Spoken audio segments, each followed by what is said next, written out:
Price lord brothers and sisters. கர்த்தராகிய இயேசு கிறிஸ்துவின் மகா பரிசுத்த நாமத்தினால் எல்லோரையுமே வாழ்த்துகிறேன். கர்த்தருடைய வருகைக்கு முன்னாடி நம்ம எல்லோருமே பரிசுத்தமாகணும் அப்படின்ற அந்த ஒரு எண்ணம் நம்ம எல்லாருக்குமே இருக்கும். அப்ப கர்த்தருடைய வருகை சமீபமா இருக்கிற இந்த வேளையில நம்மளுடைய வருகைக்கு முன்னாடி நாம என்ன செய்யணும், நாம் என்ன செய்தால் பரிசுத்தமா இருக்க முடியும், என்ன செய்தால் அவருக்கு பிரியமா இருக்க முடியும், மனுஷகுமாரனுக்கு முன்பாக நிற்பதற்கு தகுதி உள்ளவர்களாய் இருங்கள் என்று இயேசு கிறிஸ்து சொல்லி இருக்கிறார். அப்படின்னாக்கா அவருடைய வருகைக்கு முன்னாடி இருக்கிற அந்த கடைசி ஜெனரேஷன் அவர்கள் எப்படி இருக்க வேண்டும். இதுல நீடிய பொறுமை என்கிற ஒரு விஷயம் ரொம்ப முக்கியமானது. நமக்கு ஆவியின் கனியை பத்தி தெரியும். கலாத்தியர் 5ஆம் அதிகாரம் 22-23 அன்பு, சந்தோஷம், சமாதானம், நீடிய பொறுமை, தயவு, நற்குணம், விசுவாசம், சாந்தம், இச்சையடக்கம், இப்படிப்பட்டவைகளுக்கு விரோதமான பிரமாணம் ஒன்றுமில்லை என்று எழுதியிருக்கிறது. பட் அதுல நீடிய பொறுமை என்கிற இந்த ஒரு குணாதிசயம் கர்த்தருடைய குணாதிசயமா இருக்கிறது. நாமளும் 2ஆம் வருகைக்கு முன்னாடி நீடிய பொறுமையோட இருந்தா மட்டும்தான் ரட்சிப்பின் பாதையில நடக்க முடியும்னு சொல்லி 2ஆம் வருகைக்குரிய நிறைய வசனங்கள்ல நீடிய பொறுமை என்று கர்த்தர் எழுதி இருக்கிறார். சோ இந்த நீடிய பொறுமையை நம்ம எப்படி வளர்த்துக்கிறதுன்னு சொல்லி நம்மை நாமே நிதானிக்கிறவர்களாக இன்றைய வசனங்களை நிதானித்து கேட்கலாம். யாக்கோபு 5ஆம் அதிகாரம் வசனங்கள் 7 முதல் 8 வரை வாசிக்கலாம். James chapter 5 verses 7-8. இப்படி இருக்க சகோதரரே, கர்த்தர் வருமளவும் நீடிய பொறுமையாய் இருங்கள். இதோ பயிரிடுகிறவன் பூமியின் நற்பலனை அடைய வேண்டும் என்று முன்மாறியும் பின்மாறியும் வருமளவும் நீடிய பொறுமையோடே காத்திருக்கிறான். நீங்களும் நீடிய பொறுமையோடிருந்து உங்கள் இருதயங்களை சிறப்படுத்துங்கள். கர்த்தரின் வருகை சமீபமாய் இருக்கிறதே. ஆமென். கர்த்தரின் வருகை சமீபமாய் இருக்கிறதே அப்படின்னு சொல்லப்படுகிற இந்த வசனத்துல ஆவியானவர் நமக்கு என்ன குணாதிசயம் வேணும்ன்றதை எக்ஸ்பெக்ட் பண்றாருன்றதை பார்க்கலாம். சகோதரரை, கர்த்தர் வருமளவும் நீடிய பொறுமையாய் இருங்கள். அப்ப 2ஆம் வருகையின் காலகட்டத்தில் இருக்கிற நாம எதற்கு அழைக்கப்படுகிறோம்? நீடிய பொறுமையாய் இருப்பதற்கு நாம் அழைக்கப்படுகிறோம். எந்த அளவுக்கு நீடிய பொறுமையா இருக்கணும்னா, பயிரிடுகிறவனை பத்தி பேசுறார். சோ ஃபார்மரை பத்தி இங்க ஒரு அனாலஜி, ஒரு எக்ஸ்பிளனேஷன் கொடுக்கப்படுகிறது. பயிரிடுகிறவன் பூமியின் நற்பலனை அடைய வேண்டும் என்று முன்மாறியும் பின்மாறியும் வருமளவும் நீடிய பொறுமையோடு காத்திருக்கிறான். சோ ஒரு பயிரிடுகிறவன் மழைக்காக முன்மாறி பின்மாறிக்காக காத்திருக்கிறது போல நீங்களும் நீடிய பொறுமையோடு இருந்து உங்கள் இருதயங்களை ஸ்திரப்படுத்துங்கள். நீடிய பொறுமையோட இருந்தா மட்டும்தான் இருதயம் ஸ்திரப்படும்னு கர்த்தர் இங்க வெளிப்படுத்துறார். இப்ப நீடிய பொறுமையோடு இருந்து இருதயத்தை ஸ்திரப்படுத்துங்கள், ஏனெனில் கர்த்தரின் வருகை சமீபமா இருக்கிறது. அப்ப இயேசு கிறிஸ்துவின் வருகை சமீபமா இருக்கிற இந்த வேளையில நம்ம நீடிய பொறுமையா இருக்கணும். எந்த அளவுக்கு நீடிய பொறுமையா இருக்கணும்னாக்க, பயிரிடுகிறவனை போல அவன் முன்மாறி பின்மாறிக்கு காத்திருப்பது போல நாமும் அந்த அளவுக்கு நீடிய பொறுமை உள்ளவர்களா இருக்க வேண்டும் என்று கர்த்தர் நம்ம கிட்ட எதிர்பார்க்கிறார். அப்ப இந்த நீடிய பொறுமையோட இருந்தாக்க இருதயம் ஸ்திரப்படும். நாமளும் கர்த்தருடைய வருகைக்கு நம்ம தகுதியோடு இருக்க முடியும். வாசிக்கலாம் எபிரேயர் 10ஆம் அதிகாரம் 36 முதல் 37 வசனங்கள். Hebrews chapter 10 verses 36-37. நீங்கள் தேவனுடைய சித்தத்தின்படி செய்து வாக்குத்தத்தம் பண்ணப்பட்டதை பெறும்படிக்கு பொறுமை உங்களுக்கு வேண்டியதா இருக்கிறது. வருகிறவர் இன்னும் கொஞ்ச காலத்தில் வருவார், தாமதம் பண்ணார். ஆமென். ஆமென். வருகிறவர் இன்னும் கொஞ்சம் காலத்தில் வருவார், தாமதம் பண்ணார். இயேசு கிறிஸ்துவின் வருகை சமீபமா இருக்குதுன்னு சொல்லி நமக்கு தெரியுது. நீங்கள் தேவனுடைய சித்தத்தின்படி செய்ய வேண்டும் என்று வேதம் சொல்கிறது.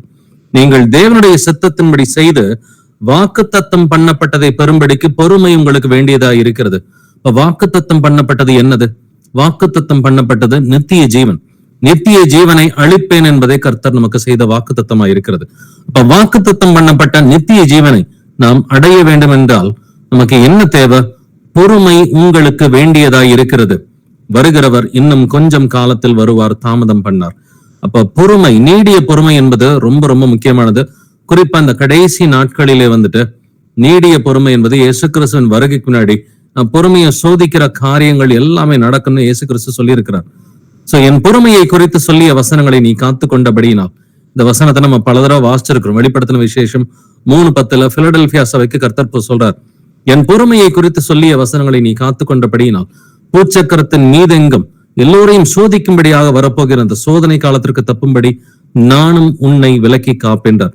அப்ப அந்த பொறுமைக்குரிய அந்த வசனங்களை நம்ம காத்துக்கிட்டோம்னு சொன்னாக்க, அப்பதான் இந்த உலகம் முழுவதையும் சோதிக்கிற அந்த சோதனை காலத்திற்கு கர்த்தர் நம்மை விலக்கி பாதுகாக்கிறார்.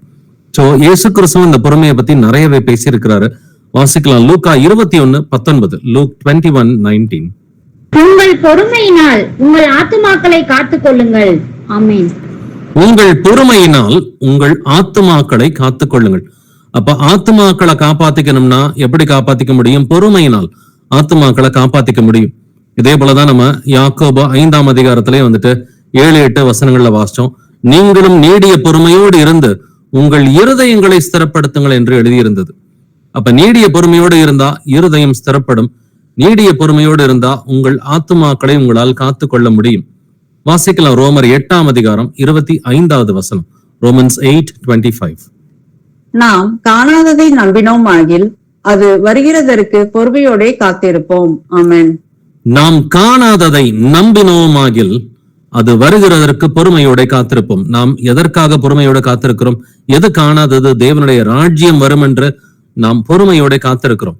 சோ தேவனுடைய ராஜ்யத்தை நம்ம இன்னைக்கு பார்க்கல, ஆனால் நாம் காணாததை நம்பினோமாகில் அது வருகிறதற்கு எப்படி காத்திருக்கணுமா? பொறுமையோட காத்திருப்போம் என்று எழுதியிருக்கிறது.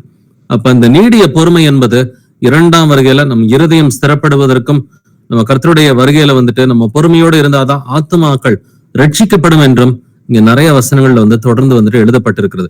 இவன் பழைய ஏற்பாட்டிலையும் இந்த நீடிய பொறுமையை பத்தி, கர்த்தருக்கு காத்திருத்தலை பத்தி வந்து நிறைய வசனங்கள்ல எழுதப்பட்டிருக்குது. வாசிக்கலாம். சங்கீதம் 27:14. Psalm 27:14. கர்த்தருக்கு காத்திரு, அவர் உன் இருதயத்தை ஸ்திரப்படுத்துவார். திடமனதாய் இருந்து கர்த்தருக்கே காத்திரு. ஆமென். கர்த்தருக்கு காத்திரு, அவர் உன் இருதயத்தை ஸ்திரப்படுத்துவார். திடமனதாயிருந்து கர்த்தருக்கே காத்திரு. தொடங்குறப்பையும் கர்த்தருக்கு காத்திரு இந்த வசனம் தொடங்குது. முடிகிறப்பையும் கர்த்தருக்கே காத்திரு. சோ அவர் உன் இருதயத்தை ஸ்திரப்படுத்துவார். திடமனதாயிருந்து கர்த்தருக்கே காத்திரு. இருதயம் ஸ்திரப்படுறது எப்படி? கர்த்தருக்கு காத்திருக்கும் பொழுது இருதயம் ஸ்திரப்படும். இதே வார்த்தையை தான் நம்ம யாக்கோபு 5:8 வாசிச்சோம். நீங்களும் நீடிய பொறுமையோடு இருந்து உங்கள் இருதயங்களை ஸ்திரப்படுத்துங்கள் என்று எழுதியிருக்கிறது. அப்ப நீடிய பொறுமையோடு இருந்தாக்க இருதயம் ஸ்திரப்படும் என்று வேதம் சொல்கிறது. அதே போல சங்கீதம் 27:14 அவர் உன் இருதயத்தை ஸ்திரப்படுத்துவார். திடமனதா இருந்து கர்த்தருக்கே காத்திரு. கர்த்தருக்கு காத்திருந்தோம்னாக்க, நம்ம நீடிய பொறுமையோட இருந்தோம்னு சொன்னாக்க இருதயம் ஸ்திரப்படும். அதன் மூலமா கர்த்தருக்கு பிரியமான வாழ்க்கையை வாழ முடியும். வாசிக்கலாம். ஏசாயா 40ஆம் அதிகாரம் 31வது வசனம். ஐசாயா 40:31. கர்த்தருக்கு காத்திருக்கிறவர்களோ புது பலன் அடைந்து கழுகுகளைப் போல செட்டைகளை அடித்து எழும்புவார்கள். அவர்கள் ஓடினாலும் இளைப்படையார்கள், நடந்தாலும் சோர்ந்து போகார்கள். ஆமென். கர்த்தருக்கு காத்திருக்கிறவர்களோ புது பலன் அடைந்து கழுகுகளைப் போல செட்டைகளை அடித்து எழும்புவார்கள். அவர்கள் ஓடினாலும் இளைப்படையார்கள், நடந்தாலும் சோர்ந்து போகார்கள். இது வந்துட்டு மாம்சத்துக்குரிய ஆசீர்வாதம் இல்ல. இது 2ஆம் வருகையின் போது நம்முடைய சரீரங்கள் மறுரூபம் ஆக்கப்பட்டு நம்ம எந்த அளவுக்கு வந்துட்டு இருப்போமோ அதை தான் வந்துட்டு இங்க ஆவியானவர் எழுதி இருக்கிறார். சோ எப்படி வந்துட்டு நீங்கள் தேவதூதர்களைப் போல இருப்பீர்கள்னு கர்த்தர் சொன்னாரோ, கர்த்தருக்கு காத்திருக்கிறவர்களோ புது பலன் அடைந்து கழுகுகளைப் போல செட்டைகளை அடித்து எழும்புவார்கள். சோ நம்ம ஒரு நிமிஷத்திலே, ஒரு இமைப்படுதலே அவருடைய கூட சேரணும்னாக்க கழுகுகளைப் போல செட்டைகளை அடித்துதான் எழும்ப முடியும். அவர்கள் ஓடினாலும் இளைப்படையார்கள், நடந்தாலும் சோர்ந்து போகார்கள். இது நமக்கு கர்த்தர் கொடுக்க போகிற இந்த மகிமைக்குரிய சரீரத்தை குறிக்கிறது. அப்ப இது கர்த்தருக்கு காத்திருக்கிறவர்களுக்கு மட்டும்தான். இப்ப காத்திருக்கிறதுனா அது என்ன அர்த்தம்? நீடிய பொறுமையோடு கர்த்தருடைய வருகைக்காக காத்து இருக்க வேண்டும். இப்ப நாமே நிதானித்து பார்க்கலாம். அப்ப எத்தனை முறை நம்ம நீடிய பொறுமை இழந்திருப்போம்? யாராவது ஒருத்தர் நம்ம கிட்ட பேசும் பொழுது, இல்ல சில நேரங்கள் வந்துட்டு அவங்களுக்கு ஒரு வியூ பாயிண்ட் இருக்கலாம், நமக்கு ஒரு வியூ பாயிண்ட் இருக்கலாம். ஒரு டிஃபரன்ஸ் ஆஃப் ஒப்பீனியன் வரும் பொழுது எத்தனை முறை நீடிய பொறுமையை நம்ம இழந்து போயிருப்போம். நீடிய பொறுமையை இழந்து போய் நம்முடைய நாவுனால தவறு பண்ணியிருப்போம். இல்ல நாவுனால சொல்ல முடியாத சூழ்நிலை இருந்தா கூட இருதயத்துல வந்துட்டு பாவம் செய்திருப்போம், இல்லைங்களா? இந்த நீடிய பொறுமை என்பது நம்ம எல்லோருக்குமே அவசியமான ஒரு ஆவியின் கனியா இருக்கிறது. இந்த நீடிய பொறுமை இருந்தா மட்டும்தான் 2ஆம் வருகையில வந்துட்டு கர்த்தருக்காக பொறுமையா காத்திருந்து இருதயம் ஸ்திரப்பட்டு ஆத்துமாக்களை பாதுகாக்க முடியும். இப்ப நம்ம வாசிச்ச இந்த 6-7 வசனங்கள்ல திரும்ப திரும்ப கர்த்தர் சொல்றது, நீடிய பொறுமையா இருந்தா இருதயம் ஸ்திரப்படும். நீடிய பொறுமையா இருந்தா உங்கள் ஆத்துமாக்களை நீங்கள் காத்துக் கொள்வீர்கள். இந்த கர்த்தருக்கு காத்திருக்கிறவர்கள், நீடிய பொறுமையோடு இருப்பவர்களுக்கு மட்டும்தான் வந்துட்டு புது பலன், கழுகுகளைப் போல இவர்கள் மட்டுமே வந்துட்டு செட்டைகளை அடித்து எழும்புவார்கள். சோ இவங்களுக்கு தான் ஆவிக்குரிய சரீரம், மகிமைக்குரிய சரீரம் என்று எழுதியிருக்கிறது. இப்ப நம்மை நாமே கொஞ்சம் நிதானித்து பார்க்கலாம். அப்ப நம்ம இது வரைக்கும் நீடிய பொறுமை இழந்த அந்த ஒவ்வொரு சுச்சுவேஷனையும் யோசிச்சு பார்த்து இதுல நான் என்ன கத்துக்கிறது, நான் என்ன தப்பு பண்ணேன், நான் நம்மை நாமே நிதானித்து அறிந்தால் நாம் நியாயம் தீர்க்கப்படுவோம் என்று எழுதி இருக்கிறது. அப்படின்னா அன்னன்னைக்கு டெய்லி வந்துட்டு நம்ம நீடிய பொறுமை இழக்கிறோமா? இல்ல வீட்டுல இருக்கிற ஒரு கணவன்கிட்ட பேசும் பொழுது, மனைவி கிட்ட பேசும் பொழுது, பிள்ளைகள்கிட்ட டீல் பண்ணும் பொழுது வந்துட்டு நீடிய பொறுமை இழந்து போகிறோமா? இல்ல இயேசு கிறிஸ்து பொறுமையா சொல்லி கொடுத்தாரு, அத போல நம்முடைய வியூ பாயிண்ட வந்துட்டு பொறுமையா நம்ம சொல்றோமா? ஏன்னா நம்ம சொல்றத ஒருத்தவங்க புரிஞ்சுக்கலன்றப்ப வந்துட்டு சில நேரம் கோவம் வரும். கோவம் வந்து தேவையில்லாத வார்த்தைகளை வந்துட்டு கொட்டும் பொழுது பார்த்தா பாவம் அங்க வந்துட்டு வெளிப்படும். அப்ப இயேசு கிறிஸ்து டிஃபரன்ஸ் ஆஃப் ஒப்பீனியன் வந்தப்ப அவர் வந்துட்டு என்ன செஞ்சாரு? இல்ல அப்போஸ்தலர்களே நிறைய நேரம் வந்துட்டு அதிகமான விசுவாசத்துல இருக்கணும்ன்றதை இயேசு கிறிஸ்து எதிர்பார்க்கிறப்ப இயேசு கிறிஸ்து எப்படி பொறுமையா அந்த அப்போஸ்தலர்களை வந்துட்டு விசுவாசத்துல கொண்டு வந்தாரு? இது எல்லாத்தையுமே நாம் சிந்தித்து பார்க்க வேண்டிய கட்டாயமா இருக்கிறது.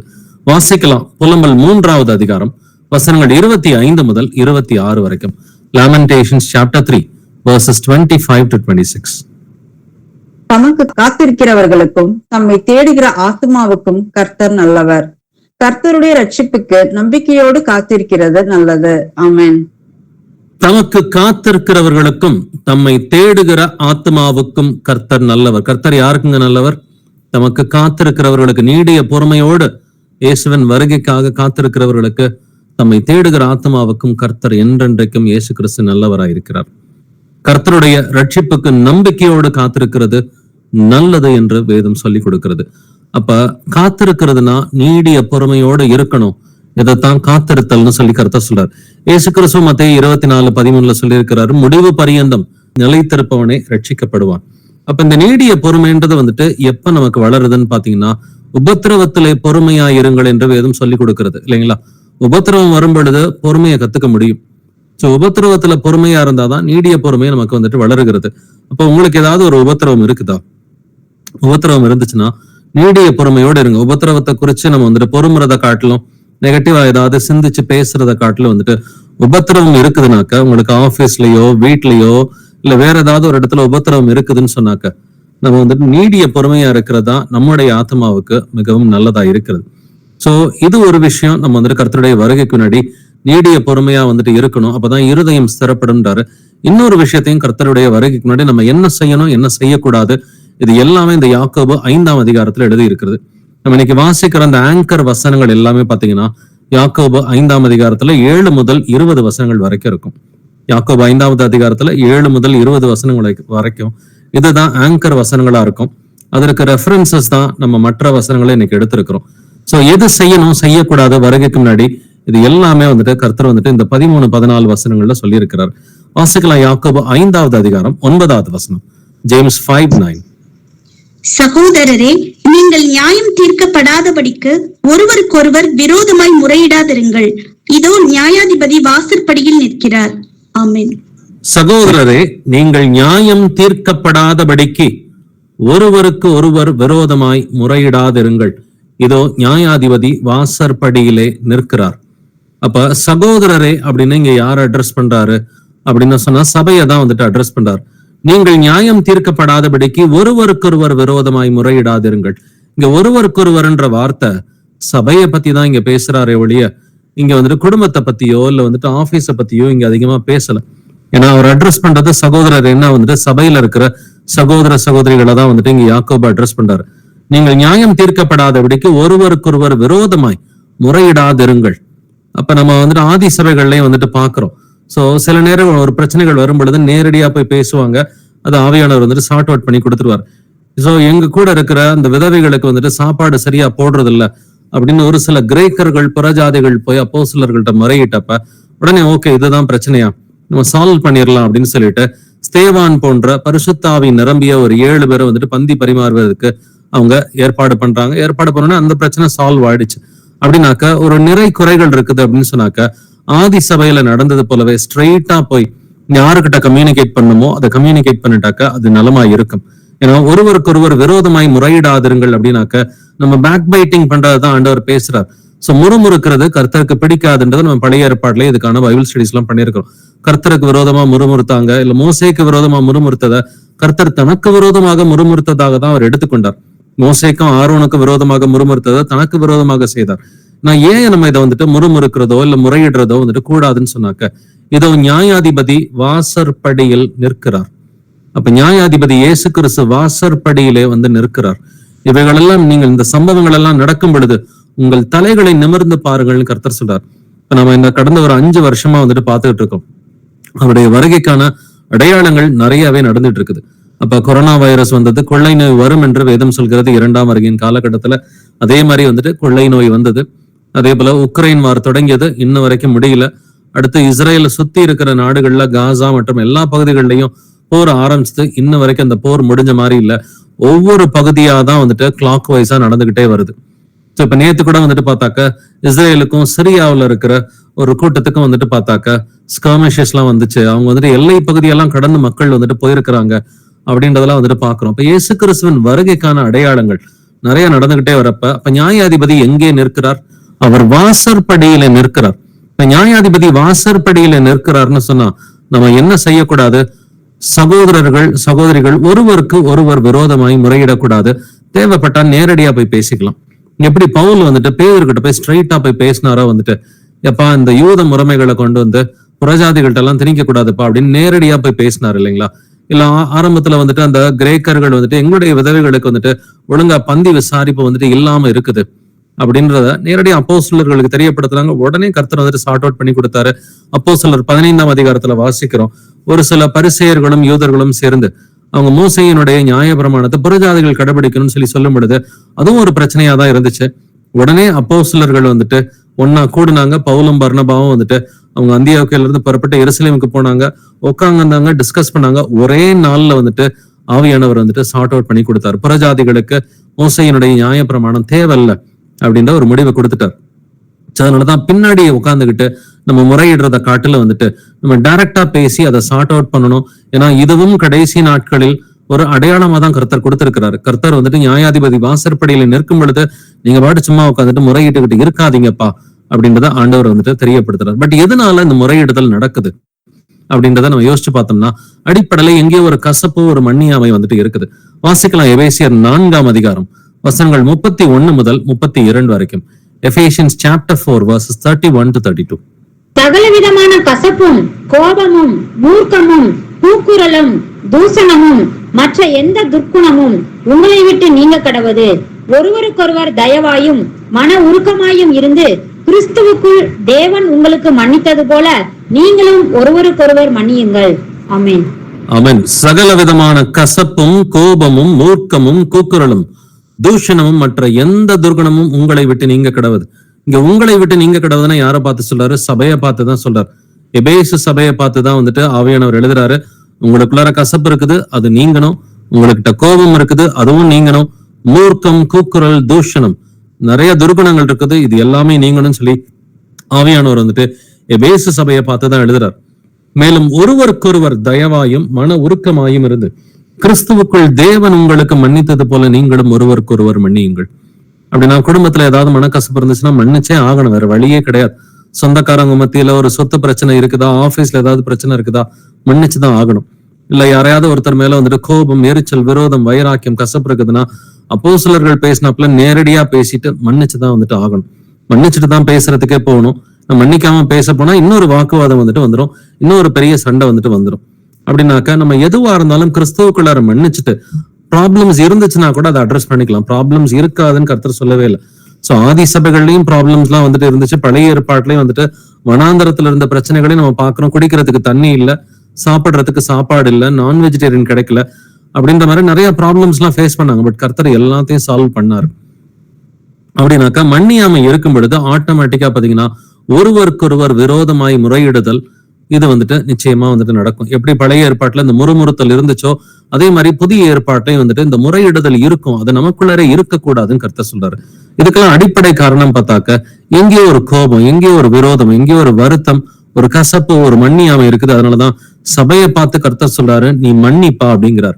வாசிக்கலாம் கொலோசியர் 3ஆம் அதிகாரம் 13வது வசனம். கொலோசியன்ஸ் 3:13. ஒருவரை ஒருவர் தாங்கி ஒருவர் பேரில் ஒருவருக்கு குறைபாடு உண்டானால் கிறிஸ்து உங்களுக்கு மன்னித்தது போல ஒருவருக்கொருவர் மன்னியுங்கள். ஆமென். ஒருவரை ஒருவர் தாங்கி ஒருவர் பேரில் ஒருவருக்கு குறைபாடு உண்டானால் கிறிஸ்து உங்களுக்கு மன்னித்தது போல ஒருவருக்கொருவர் மன்னியுங்கள். மன்னிச்சுதான் ஆகணும், வேற வழியே கிடையாது. சரி, நான் மன்னிச்சுட்டேன், ப்ராப்ளம் இருக்குதுன்னா ப்ராப்ளத்தை டைரக்டா பேசி நம்ம வசனத்தின்படி சார்ட் அவுட் பண்ணிக்கிறதா வந்துட்டு கர்த்தருடைய பிள்ளைகளுக்கு அழகு. நம்ம வந்துட்டு பேக் பைட்டிங் பண்றதோ, முறுமுறுக்கிறதோ இல்ல முறையிடுவதோ அது கர்த்தருக்கு பிடிக்காத ஒரு காரியமா இருக்குது. இந்த முறுமுறுத்தலுக்கு அடிப்படை காரணம் கசப்பு, மன்னியாமை. நம்ம மன்னிச்சிட்டோம்னாக்க முறுமுறுத்தல் இருக்காது. பிரச்சனையை சால்வ் பண்றதுக்கு மட்டும்தான் ஆவியானவர் நமக்கு சொல்லிக் கொடுப்பாரு ஒழிய பிரச்சனையை பத்தியே பேசிட்டு இருக்கிறது கர்த்தருக்கு பிடிக்காது. நான் திரும்பவும் சொல்றேன், ஒரு பிரச்சனை இருந்துச்சுன்னு சொன்னாக்க அந்த பிரச்சனையை பத்தி மட்டுமே பேசுறது கர்த்தருக்கு பிடிக்காது. அந்த பிரச்சனைக்கான சொல்யூஷனுக்கு வரணும். இந்த வசனம் வந்துட்டு என்ன சொல்லுது, இந்த பிரச்சனையை எப்படி சால்வ் பண்றது, ஆவியானவர் என்ன வசனங்கள் எழுதியிருக்கிறாருன்னு சொல்லி சொல்யூஷனை பத்தி தான் பார்க்கணுமே ஒழிய பிரச்சனைகளையே திரும்ப திரும்ப திரும்ப திரும்ப பேசிக்கிட்டு இருந்தோம்னாக்க அது எதை வெளிப்படுத்தும்னா ஒருவர் மேல் ஒருவருக்கு இருக்கிற அந்த கசப்பை தான் வந்துட்டு அதை வெளிப்படுத்தும். வாசிக்கலாம் மத்தேயு 6ஆம் அதிகாரம் வசனங்கள் 14 முதல் 15 வரைக்கும். Matthew chapter 6 verses 14 to. மனுஷருடைய தப்பிதங்களை நீங்கள் அவர்களுக்கு மன்னித்தால் உங்கள் பரமபிதா உங்களுக்கும் மன்னிப்பார். மனுஷருடைய தப்பிதங்களை நீங்கள் அவர்களுக்கு மன்னியாதிருந்தால் உங்கள் பிதா உங்கள் தப்பிதங்களையும் மன்னியாதிருப்பார். ஆமென். மனுஷருடைய தப்பிதங்களை நீங்கள் அவர்களுக்கு மன்னித்தால் உங்கள் பரமபிதா உங்களுக்கு மன்னிப்பார். மத்தவங்களை நம்ம மன்னிச்சாதான் நம்முடைய பாவங்களை கர்த்தர் வந்துட்டு மன்னிப்பார். நம்ம மத்தவங்களுடைய தவறுகளை மன்னிக்கலன்னு சொன்னாக்க கர்த்தர் நம்மளை மன்னிக்க மாட்டார்னு தெளிவாவே இந்த வசனம் வந்துட்டு எழுதி இருக்குது. கர்த்தர் கற்பித்த ஜெபத்துல இருக்கிற வாக்கியங்கள் தான் இது. இதே போல மத்தேயு 18ஆம் அதிகாரத்திலையும் நீங்களும் அவனவன் தன் தன் சகோதரன் செய்த தப்பிதங்களை மனப்பூர்வமாய் மன்னியாமற் போனால் என் பரமபிதாவும் உங்களுக்கு அப்படியே செய்வார் என்று எழுதியிருக்கிறது. மத்தேயு 18:35 வசனத்துல இதே வசனத்தை திரும்பவும் ரிப்பீட் பண்ணியிருக்கிறார். அப்ப நமக்கு யாராவது தீமைகள் செய்யலாம், நம்மளை யாராவது அவமானப்படுத்தலாம், உதாசீனம் பண்ணலாம். அதுக்கு நம்ம எப்படி ரியாக்ட் பண்றது? வாசிக்கலாம் 1 பேதுரு 3ஆம் அதிகாரம் 9வது வசனம். 1 Peter 3:9. தீமைக்கு தீமையையும் உதாசனத்துக்கு உதாசனத்தையும் சரி கட்டாமல் அதற்கு பதிலாக நீங்கள் இதில் ஆசீர்வாதத்தை சுதந்திரித்துக் கொள்ளும்படி அழைக்கப்பட்டிருக்கிறவர்கள் என்று அறிந்து ஆசீர்வதியுங்கள். ஆமென். தீமைக்கு தீமையும், உங்களுக்கு ஒருத்தர் தீமை செஞ்சா பதிலுக்கு தீமை செய்யாதீங்கன்னு கருத்து சொல்றார். உதாசீனத்துக்கு உதாசீனத்தையும், உங்களை ஒருத்தர் உதாசீனம் பண்ணா பதிலுக்கு உதாசீனம் பண்ணாதீங்க. அதற்கு சரி கட்டாமல் நானே சரி கட்டுவேன், ரிவெஞ்ச் இஸ் மைன் அப்படின்னு கர்த்தர் சொல்லி இருக்கிறார். நானே பதில் செய்வேன்னு சொல்லியிருக்கிறார். அதற்கு பதிலாக நீங்கள் ஆசீர்வாதத்தை சுதந்திரித்துக் கொள்ளும்படி அழைக்கப்பட்டிருக்கிறவர்கள் என்று அறிந்து ஆசீர்வதியுங்கள். அப்ப எப்படி ஆசீர்வதிக்கிறது அப்படின்னா, வீட்டுல உட்காந்து அவங்களுக்காக ஜெபம் பண்ணி அவங்களை பிளஸ் பண்ணுங்க. அட்லீஸ்ட் அதையாவது நம்ம பேசிக் ஸ்டார்ட் பண்றது வந்துட்டு, உங்களை யாராவது தீமை செய்யறாங்களா, உங்களுக்கு விரோதமா உங்களை யாராவது உதாசீனப்படுத்துறாங்களா, அவங்களுக்காக வீட்டுல உட்காந்து ஜெபம் பண்ணி அவங்களை வந்துட்டு இயேசு கிறிஸ்து நாமத்தினால ஆசீர்வதிங்க. அட்லீஸ்ட் இங்க இருந்து தான் அந்த ஆசீர்வாதத்தில் தொடங்க முடியும். அப்ப இதை வீட்டுல நீங்க செய்யும் பொழுது நேரடியா பாக்குறப்ப வந்துட்டு அவங்களுக்கு ஆசீர்வாதமான காரியங்களை உங்களால வந்துட்டு பேச முடியும், நன்மையான காரியங்களை பேச முடியும். அப்படின்னா இருதயம் ஸ்திரப்படுவதற்கு நம்மளுக்கு உதாசீனம் பண்றவங்களை, தீமை செய்பவர்களுக்கு வீட்டுல உட்காந்து நம்ம ஜெபிக்கிற பிள்ளைகளா இருக்கணும். இதெல்லாம் எங்க இருந்து கத்துக்கலாம்? நம்பர் 1 எக்ஸாம்பிள் நமக்கு இயேசு கிறிஸ்து தான். அதே போல அவர்கிட்ட இருந்து கத்துக்கிட்ட அப்போஸ்தலர்களா இருக்கட்டும், இல்ல பழைய ஏற்பாட்டு தீர்க்கதரிசிகளா இருக்கட்டும், அவங்களுடைய அந்த திருஷ்டாந்தங்கள் எல்லாம், எக்ஸாம்பிள்ஸ் எல்லாம் நீங்க கவனிச்சு பாருங்கப்பா அப்படின்னு சொல்லி இந்த யாக்கோபு 5ஆம் அதிகாரத்துல எழுதப்பட்டிருக்குது. வாசிக்கலாம் யாக்கோபு 5ஆம் அதிகாரம் 10வது வசனம். ஜேம்ஸ் 5:10. என் சகோதரரே, கர்த்தருடைய நாமத்தினாலே பேசின தீர்க்கதரிசிகளை துன்பப்படுதலுக்கும் நீடிய பொறுமைக்கும் திருஷ்டாந்தமாக வைத்துக் கொள்ளுங்கள். ஆமென். ஆமென். இப்பதான் நம்ம யாக்கோபு 5வது அதிகாரத்துல 7வது வசனத்துல இருந்து 10வது வசனத்துக்கு வந்திருக்கிறோம். என் சகோதரரே, கர்த்தருடைய நாமத்தினாலே பேசின தீர்க்கதரிசிகளை துன்பப்படுதலுக்கும் நீடிய பொறுமைக்கும் திருஷ்டாந்தமாக வைத்துக் கொள்ளுங்கள். அப்ப எதுக்காக நம்ம தீர்க்கதரிசிகளை திருஷ்டாந்தமாக வைத்துக் கொள்ளணும்? 1 துன்பப்படுறதுக்கும், 2வது நீடிய பொறுமைக்கும். துன்பம் வரும் பொழுதுதான் நீடிய பொறுமை வந்துட்டு வளரும். அதை சகிக்கும் பொழுது நீடிய பொறுமை வளரும்னு சொல்லி கர்த்தர் எழுதியிருக்கிறார். அப்ப இந்த தீர்க்கதரிசிகள் எல்லோருமே துன்பப்பட்டார்கள் அப்படின்னு சொல்லி வேதத்துல வந்து நிறைய இடத்துல எழுதியிருக்குது. ஒரு சிலரை கல்லால இருந்து கொலை செய்யறதெல்லாம் வந்துட்டு நம்ம எக்ஸாம்பிள்ஸ்லாம் பழைய ஏற்பாட்டுல படிச்சிருக்கிறோம். புதிய ஏற்பாட்டுல வந்துட்டு இயேசு கிறிஸ்துவ சிலுவையில வந்துட்டு அடிச்சாங்க. அதுக்கு முன்னாடி பார்த்தாக்க யோவான் ஸ்நானன் வந்துட்டு தலையை வெட்டி கொலை பண்ணாங்க. அப்போஸ்தலர்களை கொலை செய்த விஷயங்கள் எல்லாம் வந்துட்டு நம்ம பைபிள்லயே வந்துட்டு எப்படி ஜேம்ஸ கொலை பண்ணாங்க அப்படின்றதெல்லாம் நம்ம அப்போஸ்தலர் 12ஆம் அதிகாரத்துல வாசிக்கிறோம். சோ இப்படி வந்துட்டு அப்போஸ்தலர்களையும் தீர்க்கதரிசிகளையும் என் கர்த்தராகிய இயேசு கிறிஸ்துவையுமே வந்துட்டு நம்ம திருஷ்டாந்தமாக நம்ம எடுத்துக்கணும். எதுவா இருந்தாலும் நம்பர் 1 எக்ஸாம்பிள் நமக்கு இயேசு கிறிஸ்து தான். தீர்க்கதரிசிகளும் இதுக்கு நல்ல எக்ஸாம்பிளா இருக்கிறாங்க. பட் எதுக்கு எக்ஸாம்பிளா எடுத்துக்கணும்? துன்பப்படுதலுக்கும் நீடிய பொறுமைக்கும். அப்ப துன்பப்படுதலுக்கும் நீடிய பொறுமைக்கும் நம்ம எக்ஸாம்பிள்ஸா எடுத்துக்கணும். இதை குறித்து இயேசு கிறிஸ்துவே பேசியிருக்கிறாரு. வாசிக்கலாம். மத்தேயு 23ஆம் அதிகாரம் 37வது வசனம். Matthew 23:37. எருசலேமே எருசலேமே, தீர்க்கதரிசிகளை கொலை செய்து உன்னிடத்தில் அனுப்பப்பட்டவர்களை கல்லெறிகிறவளே, கோழி தன் குஞ்சுகளை தன் சிறகுகளின் கீழே கூட்டி சேர்த்து கொள்ளும் வண்ணமாக நான் எத்தனை தரமும் உன் பிள்ளைகளை கூட்டி சேர்த்து கொள்ள மனதாயிருந்தேன், உங்களுக்கோ மனதில்லாமல் போயிற்று. ஆமென். எருசலேமே எருசலேமே, தீர்க்கதரிசிகளை கொலை செய்து உன்னிடத்தில் அனுப்பப்பட்டவர்களை கல் எறிகிறவளை. அப்ப இயேசு கிறிஸ்து இங்க ஒரே லைன்ல முடிச்சிட்டார். நீ நிறைய தீர்க்கதரிசிகளை கொலை செஞ்சிருக்கிற, நிறைய பேரை கல்லால் இருந்து அவர்களை கொலை செய்திருக்கிறாய் அப்படின்னு சொல்லி எருசலேமை பார்த்து கர்த்தர் பேசுறார். இதே வார்த்தையை தான் ஸ்தேவான் சொன்னதுக்கு, ஸ்தேவான கல்லால் இருந்து அவர்கள் கொலை செய்தார்கள். வாசிக்கலாம். அப்போஸ்தலர் 7:52, Acts 7:52. தீர்க்கதரிசிகளில் யாரை உங்கள் பிதாக்கள் துன்பப்படுத்தாமல் இருந்தார்கள்? நீதிபரருடைய வருகையை முன்னறிவித்தவர்களையும் அவர்கள் கொலை செய்தார்கள். இப்பொழுது நீங்கள் அவருக்கு துரோகிகளும் அவரை கொலை செய்த பாதகருமாய் இருக்கிறீர்கள். ஆமென். தீர்க்கதரிசிகளில் யாரை உங்கள் பிதாக்கள் துன்பப்படுத்தாமல் இருந்தார்கள்? அப்ப ஆரம்பத்துல இருந்த மோசேவா இருக்கட்டும், இல்ல பின் வந்த தீர்க்கதரிசிகளா இருக்கட்டும், யாரை உங்கள் பிதாக்கள் துன்பப்படுத்தாமல் இருந்தார்கள்? நீதிபரருடைய வருகையை முன்னறிவித்தவர்களையும் அவர்கள் கொலை செய்தார்கள். இயேசு கிறிஸ்துடைய வருகையை யார் யாரெல்லாம் அறிவிச்சாங்களோ அவங்களெல்லாம் அநேக தீர்க்கதரிசிகளை பழைய ஏற்பாட்டுல அவங்க கொலை செஞ்சிருக்கிறாங்க.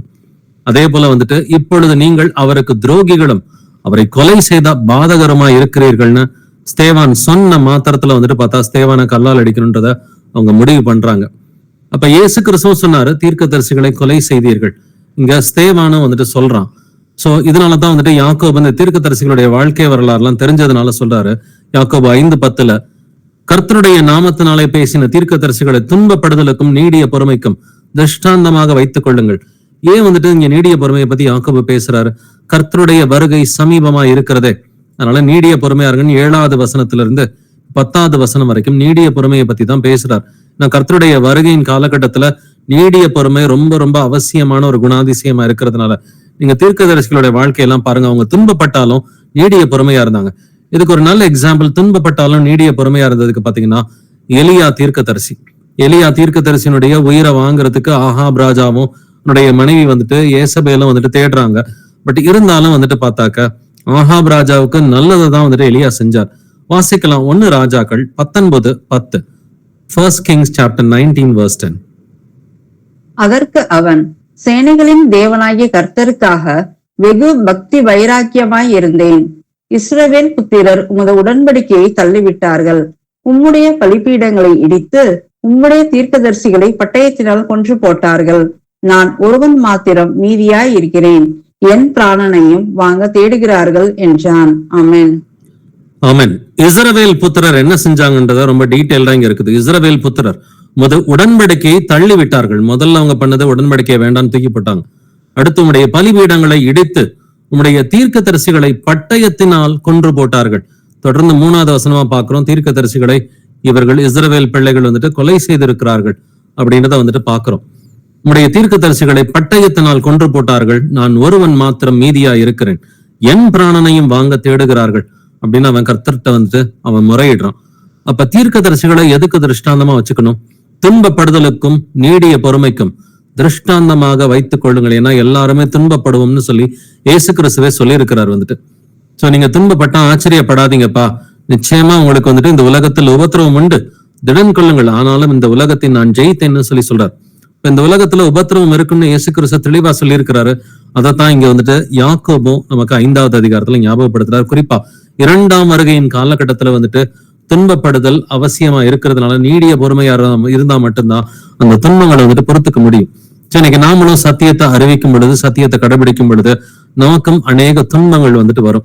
உங்களை வந்துட்டு உதாசீனப்படுத்துறவங்க இருப்பாங்க, உங்களுக்கு தீமை செய்யணும்னு நினைக்கிறவங்க இருப்பாங்க, பின்னாடி பேக் பைட் பண்றவங்க எல்லாம் இருப்பாங்க. எதுவா இருந்தாலும் வந்துட்டு கர்த்தருக்குள்ளர அமைதியா நீடிய பொறுமையா இருந்தா மட்டும்தான் நம்முடைய இருதயம் ஸ்திரப்படும், நம்முடைய ஆத்மாவை நம்ம காப்பாத்திக்க முடியும். ஏன்னா இருதயம் ஸ்திரப்படுறதுக்கும் ஆத்மாவை காப்பாத்திக்கிறதுக்கும் நீடிய பொறுமை தான் ரொம்ப முக்கியமான ஒரு குணாதிசயம்னு கர்த்தர் சொல்லி இருக்கிறாரு. வாசிக்கலாம். ரோமர் 15:4, Romans 15:4. தேவ வசனத்தினால் உண்டாகும் பொறுமையினாலும் ஆறுதலினாலும் நாம் நம்பிக்கை உள்ளவர்களாகும்படிக்கு முன்பு எழுதியிருக்கிறவைகள் எல்லாம் நமக்கு போதனையாக எழுதியிருக்கிறது. ஆமென். தேவ வசனத்தினால் உண்டாகும் பொறுமையினாலும் என்று எழுதியிருக்கிறது. அப்ப இந்த பொறுமை எப்படி உண்டாகுது? தேவ வசனத்தை வாசிக்கும் பொழுது, அதை உணரும் பொழுதுதான் இந்த பொறுமையை பத்தி நம்ம கத்துக்கிறோம். கத்துக்கிட்டு அதை வந்துட்டு ஒபீடியன்ஸ்ல, கீழ்ப்படுதல்ல வந்து நம்ம இம்ப்ளிமெண்ட் பண்ணியே ஆகணும். தேவ வசனத்தினால் உண்டாகும் பொறுமையினாலும் ஆறுதலினாலும் நாம் நம்பிக்கை உள்ளவர்களாகும்படிக்கு முன்பு எழுதியிருக்கிறவைகள் எல்லாம் நமக்கு போதனையாக எழுதியிருக்கிறது. அப்ப பழைய ஏற்பாட்டில் எழுதியிருக்கிறதோ புதிய ஏற்பாட்டில் எழுதியிருக்கிறதோ நமக்கு போதனையாக கர்த்தர் எழுதியிருக்கிறார். எப்படி அப்போஸ்தலர்கள், தீர்க்கதரிசிகள் அவங்க வந்துட்டு துன்பப்படும் பொழுதும் நீடிய பொறுமையா இருந்தாங்களோ, நாமளும் அப்படிதான் இருக்கணும். எல்லாவற்றுக்கும் மேலாக இயேசு கிறிஸ்து எப்படி துன்பங்களை சகித்தார், அவர் வந்துட்டு தமக்கு முன்பாக வைத்திருந்த சந்தோஷத்தின் பொருட்டு அவமானத்தை எண்ணாமல் சிலுவையை சகித்தார் என்பதை நம்ம ரோமர் 12வது அதிகாரத்துல வாசிக்கிறோம். அப்போ அவரையே நம்ம நினைச்சுக்கணும் அப்படின்னு சொல்லி அதே வசனங்கள்ல எழுதப்பட்டிருக்குது. அப்போ துன்பம்ன்றது இந்த கடைசி நாட்கள்ல ஏதாவது ஒரு ரூபத்துல உங்களுக்கு இருக்கிறதுக்கு வாய்ப்பு இருக்கு. உங்களுடைய வீட்டாரே உங்களுக்கு சத்துரு என்று வேதம் சொல்கிறது போல சில நேரம் உங்களுடைய வீட்டாரே உங்களை வந்துட்டு சத்துருவா ட்ரீட் பண்றதுக்கும் வாய்ப்பு இருக்குது. என்ன நடந்தாலும் நீடிய பொறுமையோட தான் இருந்தாகணும். சோ நம்மை நாமே நிதானித்து பார்ப்போம். நம்ம எத்தனை வாட்டி நீடிய பொறுமையை இழந்திருப்போம். நம்ம சொந்தக்காரங்க மேல, நண்பர்கள் மேல, சத்தியம் தெரிஞ்சவங்க மேல, தெரியாதவங்க மேல எத்தனையோ வாட்டி நம்ம நீடிய பொறுமையை வந்துட்டு இழந்திருந்திருப்போம். நீடிய பொறுமையை இழந்தாலே ஆட்டோமேட்டிக்கா என்ன இருக்கும்? பாவம் தான் வந்துட்டு இருக்கும். அப்ப நீடிய பொறுமையை நம்ம எப்பப்பெல்லாம் இழக்கிறோமோ அப்பெல்லாம் பாவம் மட்டும்தான் வந்துட்டு பாக்கி இருக்கும். நீடிய பொறுமையா இருந்தா மட்டும்தான் இருதயம் ஸ்திரப்பட்டு ஆத்மா காக்கப்பட்டு பாவம் இல்லாமல் வாழ முடியும். அப்ப நீடிய பொறுமை அப்படின்ற ஒரு குவாலிட்டியை வந்துட்டு நம்ம கர்த்தருடைய கிருபையோடு நம்ம வளர்த்துக்கிட்டு தான் வந்துட்டு ஆகணும். உனக்கு இருக்கிற தேவ வரத்தை நீ அனல் மூட்டி எழுப்பி விடுன்னு சொல்லி வந்துட்டு இங்க வந்துட்டு கர்த்தர் சொல்றார். அப்ப திமோத்தி கிட்ட வந்துட்டு பவுல் சொல்லும் பொழுது உனக்கு தேவ வரம் இருக்குதுப்பா, அதை நீ அனல் மூட்டி எழுப்பணும் அப்படின்னா you have to work out your salvation. அப்ப நம்ம வந்துட்டு பயிற்சி முயற்சி செய்யணும்னு சொல்லி கர்த்தர் சொல்றாரு. அப்ப எல்லா விஷயத்திலையும் ஆவியின் கனியிலையும் பயிற்சி முயற்சி என்கிற ஒரு காரியத்தை நம்ம நிச்சயமா செஞ்சுதான் ஆகணும். வாசிக்கலாம் 2 திமோத்தி 3ஆம் அதிகாரம் 12வது வசனம். 2 திமோத்தி 3:12. அன்றியும் கிறிஸ்து இயேசுவுக்குள் தேவபக்தியாய் நடக்க மனதாய் இருக்கிற யாவரும் துன்பப்படுவார்கள். ஆமென். அன்றியும் கிறிஸ்து இயேசுவுக்குள் தேவ பக்தியாய் நடக்க மனதாய் இருக்கிற யாவரும் துன்பப்படுவார்கள். இப்ப நீங்க தேவ பக்தியா இருக்கணும்னு நினைக்கிறீங்களா? நிச்சயமா உங்களுக்கு துன்பம் இருக்கும். ஆனா அதை பொறுத்துக்கிறதுக்கு நீடிய பொறுமை நமக்கு தேவை. அப்ப யாக்கோபு 5ஆம் அதிகாரத்துல 7வது வசனத்திலிருந்து 2ஆம் வருகை நடக்கும் பொழுது நம்ம எப்படி இருக்கணும்ன்றத ஒன்னொன்னா வாசிச்சுக்கிட்டே வந்துட்டு வரோம். அதுல தீர்க்கதரிசிகளுடைய திருஷ்டாந்தத்தை பாருங்கப்பா அப்படின்னு 10வது வசனத்துல சொல்லிட்டு 11வது வசனத்துல ஒரு முக்கியமான தீர்க்கதரிசியுடைய எக்ஸாம்பிளும் கொடுக்கப்பட்டிருக்குது. வாசிக்கலாம். யாக்கோபு 5:11, ஜேம்ஸ் 5:11. இதோ பொறுமையாய் இருக்கிறவர்களை பாக்கியவான்கள் என்கிறோமே. யோபின் பொறுமையை குறித்து கேள்விப்பட்டிருக்கிறீர்கள். கர்த்தருடைய செயலின் முடிவையும் கண்டிருக்கிறீர்கள். கர்த்தர் மிகுந்த உருக்கமும் இரக்கமும் உள்ளவராய் இருக்கிறாரே.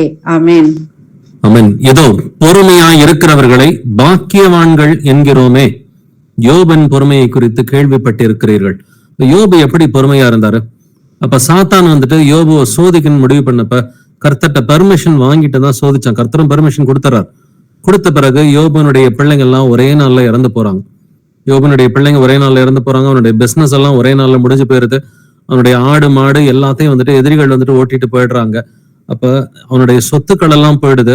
அவனுடைய பிள்ளைங்க எல்லாம் இறந்து போயிடுறாங்க. வந்துட்டு ஒரே நாள்ல வந்துட்டு அவனுடைய எல்லா விஷயங்களும் அவனுக்கு இன்பமானது எல்லாமே வந்துட்டு போனோன்னே யோபு வந்து நீடிய பொறுமையா தான் இருந்தான்னு சொல்லி வேதம் சொல்லுது. வாசிக்கலாம். யோபு 1:22, ஜாப் 1:22. இவை எல்லாவற்றிலும் யோபு பாவம் செய்யவும் இல்லை, தேவனை பற்றி குறை சொல்லவும் இல்லை. ஆமென். இவை எல்லாவற்றிலும் யோபு பாவம் செய்யவும் இல்லை, தேவனை பற்றி குறை சொல்லவும் இல்லை. இப்ப நம்மளை யோசிச்சு பார்க்கலாம். நம்ம எத்தனையோ முறை வந்துட்டு நமக்கு இருக்கிற பிரச்சனைக்கு தேவனையே குற்றப்படுத்தி இருப்போம். இயேசு கிறிஸ்துவே வந்துட்டு நான் எவ்வளவு ஜெபிக்கிறேன், அவர் கேட்க மாட்டேங்கிறாருன்னு எத்தனை வாட்டி வந்துட்டு பாவரிக்கை பண்ணிட்டேன், என்ன சுகமாக்க மாட்டேங்கிறாரு, நான் எத்தனையோ வாட்டி ப்ரே பண்ணி எதுவுமே நடக்க மாட்டேங்குதுன்னு சொல்லி கிட்டத்தட்ட இந்த முறுமுறுத்தல் யாருக்கு விரோதமா இருக்குதுன்னா கர்த்தராகிய இயேசு கிறிஸ்துவுக்கு விரோதமா தான் இந்த முறுமுறுத்தல் எல்லாமே இருக்குது. நம்முடைய முறையிடுகிற காரியமோ இல்ல முறுமுறுத்தலோ வந்துட்டு நம்முடைய சலிப்போ நம்முடைய கோபமோ எரிச்சலோ அது வந்துட்டு மனுஷனுக்கு விரோதமா கிடையாது, கர்த்தருக்கு விரோதமான ஒரு காரியமாக தான் இருக்கிறது. நாம ஒரு மனுஷன் மேல கோபமா இருந்தோம்னா என்ன அர்த்தம்?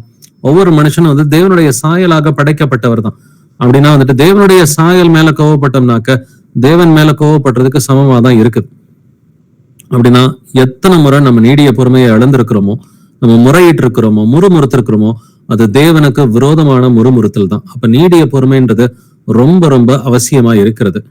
வாசிக்கலாம் யாக்கோபு 1:12, ஜேம்ஸ் 1:12. சோதனையை சகிக்கிற மனுஷன் பாக்கியவான், அவன் உத்தமன் என்று விளங்கின பின்பு கர்த்தர் தம்மிடத்தில் அன்பு கூறுகிறவர்களுக்கு வாக்குத்தத்தம் பண்ணின ஜீவ கிரீடத்தை பெறுவான். ஆமென். சோதனையை சகிக்கிற மனுஷன் பாக்கியவான். சோதனையை சகிச்சம்னா மட்டும்தான் நீடிய பொறுமை வளரும். சோ அதனாலதான் அவர்களை பார்த்து பாக்கியவான்கள் என்று கர்த்தர் சொல்லி இருக்கிறார். அவன் உத்தமன் என்று விளங்கின பின்பு கர்த்தர் தம்மிடத்தில் அன்பு கூறுகிறவர்களுக்கு வாக்குத்தத்தம் பண்ணின ஜீவ கிரீடத்தை பெறுவான். அப்ப இதுக்கு ஒரு பெஸ்ட் எக்ஸாம்பிள் யோபு தான். அதனாலதான் வந்துட்டு யோபுவின் பொறுமையை குறித்து கேள்விப்பட்டிருக்கிறீர்களே என்று யாக்கோபு 5:11 வந்துட்டு எழுதியிருக்குது. அதே போல யாக்கோபு 1:12 வந்துட்டு சோதனையை சகிக்கிற மனுஷன் பாக்கியவான். யோபு சோதனையை சகிச்சான். அவனுடைய அந்த 2வது பகுதி வாழ்க்கை வந்துட்டு பாத்தீங்கன்னாக்க முதல் பகுதி ஃபர்ஸ்ட் ஹாஃபோட ரொம்ப குளோரியஸா இருந்துச்சுன்றதை நம்ம பாக்குறோம். சோ யோபு கடைசி வரைக்கும் தன்னுடைய உத்தமத்தை காத்து கொண்ட பிறகு கர்த்தரே வருகிறார், யோபு கிட்ட பேசுறாரு. யோபுவின் ஜெபத்தின் மூலமா அவனுடைய நண்பர்களுக்கு மன்னிப்பு கிடைக்கிறது. சோ அதன் பின்னாடி யோபுனுடைய மனைவி வந்துட்டு மனம் திரும்புறாங்க. மீண்டும் யோபுவுக்கு வந்துட்டு பிள்ளைகள் பிறக்கிறாங்க. யோபு வந்துட்டு பெரிய ஒரு சீமானா இருந்தான் அப்படின்றதெல்லாம் நம்ம வாசிக்கிறோம். அப்ப சோதனையை சகிக்கிற மனுஷன் பாக்கியவான், அவன் உத்தமன் என்று விளங்கின பின்பு கர்த்தர் தம்மிடத்தில் அன்பு கூறுகிறவர்களுக்கு வாக்குத்தத்தம் பண்ணின ஜீவ கிரீடத்தை பெறுவான். ஜீவ கிரீடம் மட்டும் இல்ல, இந்த உலகத்திலையும் தேவையானதை கர்த்தர் சேர்த்துதான் வந்துட்டு கொடுக்கிறார். வாசிக்கலாம் 1 பேதுரு 1வது அதிகாரம் வசனங்கள் 6 முதல் 7 வரை. 1 Peter chapter 1 verses 6 to 7. ஆகையால் ஏற்ற காலத்திலே தேவன் உங்களை உயர்த்தும்படிக்க அவருடைய பலத்த கைக்குள் அடங்கியிருங்கள். அவர் உங்களை விசாரிக்கிறவரானபடியால் உங்கள் கவலைகளை எல்லாம் அவர் மேல் வைத்து விடுங்கள். ஆமென். ஆகையால் ஏற்ற காலத்திலே தேவன் உங்களை உயர்த்தும்படிக்கு அவருடைய பலத்த கைக்குள் அடங்கியிருங்கள். இந்த வசனத்தை அநேகர் பாக்குறப்ப வந்துட்டு பார்த்தாக்க மாம்சத்துலதான் பாக்குறாங்க. ஏற்ற காலத்துல தேவன் என்னை உயர்த்துவாரு, என்னுடைய தலையை வந்துட்டு கர்த்தர் நிமித்துவாரு, என்னுடைய எதிரிகள் எல்லாம் வெட்கப்பட்டு போவாங்க அப்படின்ற மாதிரிலாம் இதை மாம்சத்துல எடுத்து பேசுறாங்க. கர்த்தர் ஏற்ற காலத்திலே அவருடைய பரிசுத்தவான்களை உயர்த்துவது இது 2ஆம் வருகைக்குரிய அர்த்தத்துலதான் நம்ம எடுத்துக்கணும். சோ 2ஆம் வருகையில வந்துட்டு ஏற்ற காலத்திலே தம்முடைய பரிசுத்தவான்கள் எல்லோரையுமே கர்த்தர் உயர்த்துவது எப்படி? அவர்களுக்கு மட்டும் நித்திய ஜீவனை கொடுக்கிறார், கீழ்ப்படியாதவர்களுக்கு கிடையாது. சோ தேவன் உங்களை உயர்த்தும்படிக்கு அவருடைய பலத்த கைக்குள் அடங்கியிருங்கள். இப்ப கர்த்தர் சில நேரம் சோதனை அனுமதிச்சார்னாக்க யோபுவை போல பொறுமையா இருந்துதான் ஆகணும். அவர் உங்களை விசாரிக்கிறவரானபடியால் உங்கள் கவலைகளை எல்லாம் அவர் மேல் வைத்து விடுங்கள். கர்த்தர் நம்மளை விசாரிக்கிறவர். இந்த 2வது பகுதி நமக்கு நல்லாவே தெரியும். உங்கள் கவலைகளை எல்லாம் அவர் மேல் வைத்து விடுங்கள். நான் எல்லாத்தையும் ஏசப்பாட்ட சொல்லிட்டேன், பட் அவர் நம்மை விசாரிக்கிறவர்ன்றதை நல்லா புரிஞ்சுக்கணும். அப்படியே கை கழுவி விட்டுற மாட்டார். அவருடைய பிள்ளைகள்லாம் அவர் விசாரிக்கிற தேவனா இருக்கிறார். அவங்களுக்கு எல்லாம் அப்போஸ்தலர்களுக்கு ஒண்ணுமே கொடுக்காம அனுப்பிவிட்டார். உங்களை பணப்பையும் சாமான் பையும் எதுவும் கொடுக்காம நான் அனுப்பிவிட்டேன், உங்களுக்கு ஏதாகிலும் குறைவா இருந்ததா அப்படின்னு கேட்கிறார். ஒன்றும் எங்களுக்கு குறைவா இல்லைன்னு சொல்லி பதில் சொல்றாங்க. லூக்கா 22:35 எங்களுக்கு எதுவுமே குறைவா இல்லை, அவர் நம்மை விசாரிக்கிற தேவன் என்று வேதம் சொல்கிறது. அதனால உங்கள் கவலைகளை எல்லாம் அவர் மேல் வைத்து விடுங்கள். எப்படி உங்களுடைய கவலைகளை அவர் மேல வைக்க முடியும்? ஜெபத்தின் மூலமா மட்டும்தான். சோ இன்னைக்கு ஜெபம் பண்ற பழக்கம் நிறையவே குறைஞ்சு போயிடுச்சு. பரிசுத்தவான்கள் மத்தியிலேயே வந்துட்டு நிறையவே ஜபிக்கிற பழக்கம் வந்துட்டு குறைஞ்சு போயிடுச்சு. அதுக்கு காரணம் வந்துட்டு இந்த போன் வந்துட்டு நிறைய நேரத்தை ஆக்குபை பண்ண ஆரம்பிச்சிருது. சோசியல் மீடியாவோ இன்னைக்கு ஷார்ட்ஸ் பாக்குற பழக்கமோ, யூடியூப்ல அப்படியே ஷார்ட்ஸ் வந்து தட்டி விட்டுக்கிட்டே இருந்தாக்க அது ஓடும். 100 ஷார்ட்ஸ் 1000 ஷார்ட்ஸ் வந்துட்டு ஓடிக்கிட்டே இருக்கும். திடீர்னு ஒரு 2 மணி நேரம் போனது தெரியாது, 3 மணி நேரம் போனது வந்துட்டு தெரியாது. இல்ல வேற ஏதாவது ஒரு சோசியல் மீடியால ஃபேஸ்புக், வாட்ஸ்அப் நேரத்தை செலவு பண்ண ஆரம்பிச்சோம்னு சொன்னாக்க நேரம் போறது தெரியவே தெரியாது. சோ அவர் நம்மை விசாரிக்கிற தேவன்றத நமக்கு தெரிஞ்சாலுமே ஜெபிக்கிறதுக்கு நேரம் இல்லாம இருக்குது. ஆனா ஜெபத்தின் மூலமா மட்டும்தான் வந்துட்டு தேவனுக்கு எல்லாவற்றையும் நம்மளால தெரியப்படுத்த முடியும். வாசிக்கலாம் ஏசாயா 30:18, ஐசாயா 30:18. ஆனாலும் உங்களுக்கு இறங்கும்படி கர்த்தர் காத்திருப்பார், உங்கள் மேல் மனதுருக்கும்படி எழுந்திருப்பார். கர்த்தர் நீதி செய்கிற தேவன், அவருக்கு காத்திருக்கிற அனைவரும் பாக்கியவான்கள். ஆமென். இந்த அதிகாரம் முழுக்க படிச்சு பாத்தீங்கன்னா இந்த வசனமே மாம்சத்துல எழுதப்படல, இது 2ஆம் வருகை கான்டெக்ஸ்டோட தான் எழுதப்பட்டிருக்கு. ஆனாலும் உங்களுக்கு இறங்கும்படி கர்த்தர் காத்திருப்பார், உங்கள் மேல் மனதுருகும்படி எழுந்திருப்பார். எழுந்திருப்பார்னா அவர் பரலோகத்துல இருந்து பூமிக்கு இறங்கி வருவார். கர்த்தர் நீதி செய்கிற தேவன், அவருக்கு காத்திருக்கிற அனைவரும் பாக்கியவான்கள். இது 2ஆம் வருகைக்குரிய கான்டெக்ஸ்ட்ல தான் இந்த வசனம் எழுதப்பட்டிருக்குது. அவருக்கு காத்திருக்கிற அனைவரும் பாக்கியவான்கள். நீடிய பொறுமையோட காத்திருந்தா மட்டும்தான் ஜீவ கிரீடத்தை நம்ம பெற முடியும். அப்ப நாம நீடிய பொறுமையை இழந்த சமயங்கள் எல்லாம் யோசிச்சு பார்த்து நம்ம மன்னிப்பு கேட்கும் பொழுது நீடிய பொறுமையை பத்தி இன்னும் அதிகமா நம்ம உணர்ந்துக்க முடியும். அந்த பிராக்டிக்கலா ஒரு ப்ரெஷர் சிச்சுவேஷன் வரும் பொழுது பாத்தீங்கன்னா நீடிய பொறுமையா இருக்கிறதுக்கு கர்த்தர் அப்பதான் நம்ம கிருபையை கொடுப்பார். முதல்ல நடந்த தவறுகளுக்கு நம்ம மன்னிப்பு கேட்டு மனம் திரும்பும் பொழுதுதான் இனிமேட்டு அந்த தவறு நடக்காம இருப்பதற்கு கர்த்தர் நமக்கு கிருபை அதிகமா அளிக்கிறார். வாசிக்கலாம் 2 கொரிந்தியர் 4:17 வசனம். 2 Corinthians 4:17. மேலும் காணப்படுகிறவைகளை அல்ல, காணப்படாதவைகளை நோக்கி இருக்கிற நமக்கு அதி சீக்கிரத்தில் நீங்கும் லேசான நம்முடைய உபத்திரவம் மிகவும் அதிகமான நித்திய கனமகிமையை உண்டாக்குகிறது. ஆமென். காணப்படாத கர்த்தருடைய ராஜ்யத்தை நம்ம நோக்கி பார்த்து கொண்டிருக்கிறோம் இல்லைங்களா? அதனால அதி சீக்கிரத்தில் நீங்கி போகும் இந்த லேசான உபத்திரவம் எல்லாம் ஒண்ணுமே இல்லைங்க. வரப்போகிற அந்த நித்திய கன மகிமைக்கு கம்பேர் பண்றப்ப இதெல்லாம் ஒண்ணுமே கிடையாது. இன்னைக்கு உங்களுக்கு ஏதாவது ஒரு உபத்திரவம் இருக்குதா, ஒரு பிரச்சனை இருக்குதா, அந்த உபத்திரவம் முதல்ல நம்ம கண்டுபிடிக்கணும். இது நானா அந்த உபத்திரவத்தை எடுத்து விட்டுக்கிட்டேனா, இல்ல கர்த்தரனுக்கு ஒரு விசுவாச சோதனையை கொடுத்திருக்கிறாரா, இது எப்படிப்பட்ட உபத்திரவம், இல்ல நான் கர்த்தருக்கு கீழ்ப்படுகிறதுனால எனக்கு யாராவது உபத்திரவத்தை கொடுக்குறாங்களா? சோ ஒரு பிரச்சனைனா அது எந்த விதமான பிரச்சனைன்றத நம்ம முதல்ல பகுத்து ஆராய்கிற பிள்ளைகளா இருக்கணும். தேவன் ஒருவனையும் பொல்லாங்கினால் சோதிக்கிறவர் அல்ல என்று வேதம் சொல்கிறது. அப்ப நானா எனக்கு பொல்லாங்கு வர வச்சுக்கிட்டேனா, இல்ல கர்த்தருடைய விசுவாசத்தை சோதிச்சு பாக்குறாரா, ஆபிரகாம் சோதிச்சது போல என்னை சோதிச்சு பாக்குறாரா, இல்ல அந்த சோதனையில நான் ஃபெயில் ஆனதுனால என்னை கரெக்ட் பண்றாரா, என்னை சிக்ஷிக்கிறாரா, அது என்ன விதமான பிரச்சனைன்றதை நம்ம புரிஞ்சுக்கணும். இல்ல நான் இந்த விசுவாச சோதனையில ஜெயிச்சதுனால எனக்கு புறஜாதிகள் மூலமா கள்ள கிறிஸ்தவர்கள் மூலமா உண்மையில ஒரு உபத்திரவம் வருதா, இது எப்படிப்பட்ட உபத்திரவம்ன்றத நம்ம முதல்ல பகுத்து ஆராய்கிற பிள்ளைகளா இருக்கணும். அப்ப உண்மையிலே கர்த்தருக்கு கீழ்ப்படுகிறதுனால உபத்திரவம் வந்துச்சுனாக்க அது நீடிய பொறுமையோட நீங்க அமைதியா இருந்தீங்கன்னாக்க நித்திய கன மகிமை உங்களுக்கு உண்டு. சோ தொடர்ந்து இப்ப யாக்கோபு 5வது அதிகாரத்துல நம்ம அந்த 2ஆம் வருகையின் காலகட்டத்துல என்ன செய்யணும், எப்படி நீடிய பொறுமையா இருப்பது அப்படின்றத ஆவியானவர் நமக்கு கத்துக் கொடுத்துட்டு இருக்கிறாரு. வாசிக்கலாம். யாக்கோபு 5:13, ஜேம்ஸ் 5:13. உங்களில் ஒருவன் துன்பப்பட்டால் ஜெபம் பண்ண கடவன், ஒருவன் மகிழ்ச்சியா இருந்தால் சங்கீதம் பாட கடவன். ஆமென். உங்களில் ஒருவன் துன்பப்பட்டால் ஜெபம் பண்ண கடவன், ஒருவன் மகிழ்ச்சியா இருந்தால் சங்கீதம் பாட கடவன். சந்தோஷமா இருந்தா சங்கீதம் பாடு, நீ துன்பப்பட்டனா ஜெபம் பண்ணு அப்படின்னு கர்த்தர் சொல்றாரு. பட் இன்னைக்கு துன்பப்பட்டா என்ன பண்றாங்க, கர்த்தருக்கு விரோதமான முறுமுறுப்பு தான் அநேகருடைய வாயிலிருந்து வருகிறது. நாம அப்படி இருக்கக்கூடாது. துன்பம் வந்துச்சுனாக்கா அதிகமா ஜெபிக்கிற பிள்ளைகளா இருக்கணும். நீங்க பழைய ஏற்பாடு தீர்க்கதரிசிகளை கவனிச்சு பாருங்க, இல்ல அப்போஸ்தலர்களுக்கு துன்பம் வந்தப்ப அவங்க என்ன செஞ்சாங்கன்றத கவனிச்சு பாத்தீங்கன்னாக்க, அப்போஸ்தலர்களை அந்த சங்கத்துல மூப்பர்களுடைய சங்கத்துல கூப்பிட்டு வான் பண்றாங்க, அடிச்சு அனுப்புறப்ப அப்போஸ்தலர்கள் எல்லோருமே, சீஷர்கள் எல்லோருமே கூடி ஜெபித்தார்கள். அப்பொழுது அந்த இடம் அசைந்தது அப்படின்றத பாக்குறோம். அதே போல பவுலையும் சீலாவையும் ஜெயில போட்டப்ப அவர்கள் நடு ராத்திரியிலே அவர்கள் ஜெபித்தார்கள் அப்படின்றத பாக்குறோம். சோ துன்பப்பட்டா ஜெபம் பண்ணுன்னு சொல்லி யாக்கோபு 5:13 எழுதப்பட்டிருக்குது. சோ துன்பம் வரும் பொழுது எப்படி இயேசு கிறிஸ்து ஜெபித்தாருன்றதை நம்ம பாக்குறோம். கெத்சமனி தோட்டத்துல அவருடைய இருதயம் ரொம்ப பாரமா இருந்தப்ப இயேசு கிறிஸ்து ஜெபம் பண்ணினார் அப்படின்றத பாக்குறோம். நமக்கு பிரைம் எக்ஸாம்பிள் இயேசு கிறிஸ்து ஒருவராக தான் இருக்கிறார். பட் அதை ஃபாலோ பண்ண அப்போஸ்தலர்கள் பழைய ஏற்பாடு தீர்க்கதரிசிகளை கவனிச்சு பாருங்க.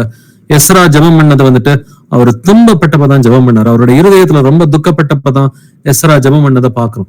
தானியலுடைய ஜெபத்தை பாத்தீங்கன்னாக்க துன்பம் வந்தப்பெல்லாம் அவர்கள் ஜெபித்ததை தானியல் 9வது அதிகாரத்துல நம்மளால வாசிக்க முடியுது. தானியல் 10வது அதிகாரத்திலையும் 9வது அதிகாரத்திலையும் தானியல் துக்கப்பட்டப்பதான் அதிகமா தானியல் ஜெபிக்கிறார்.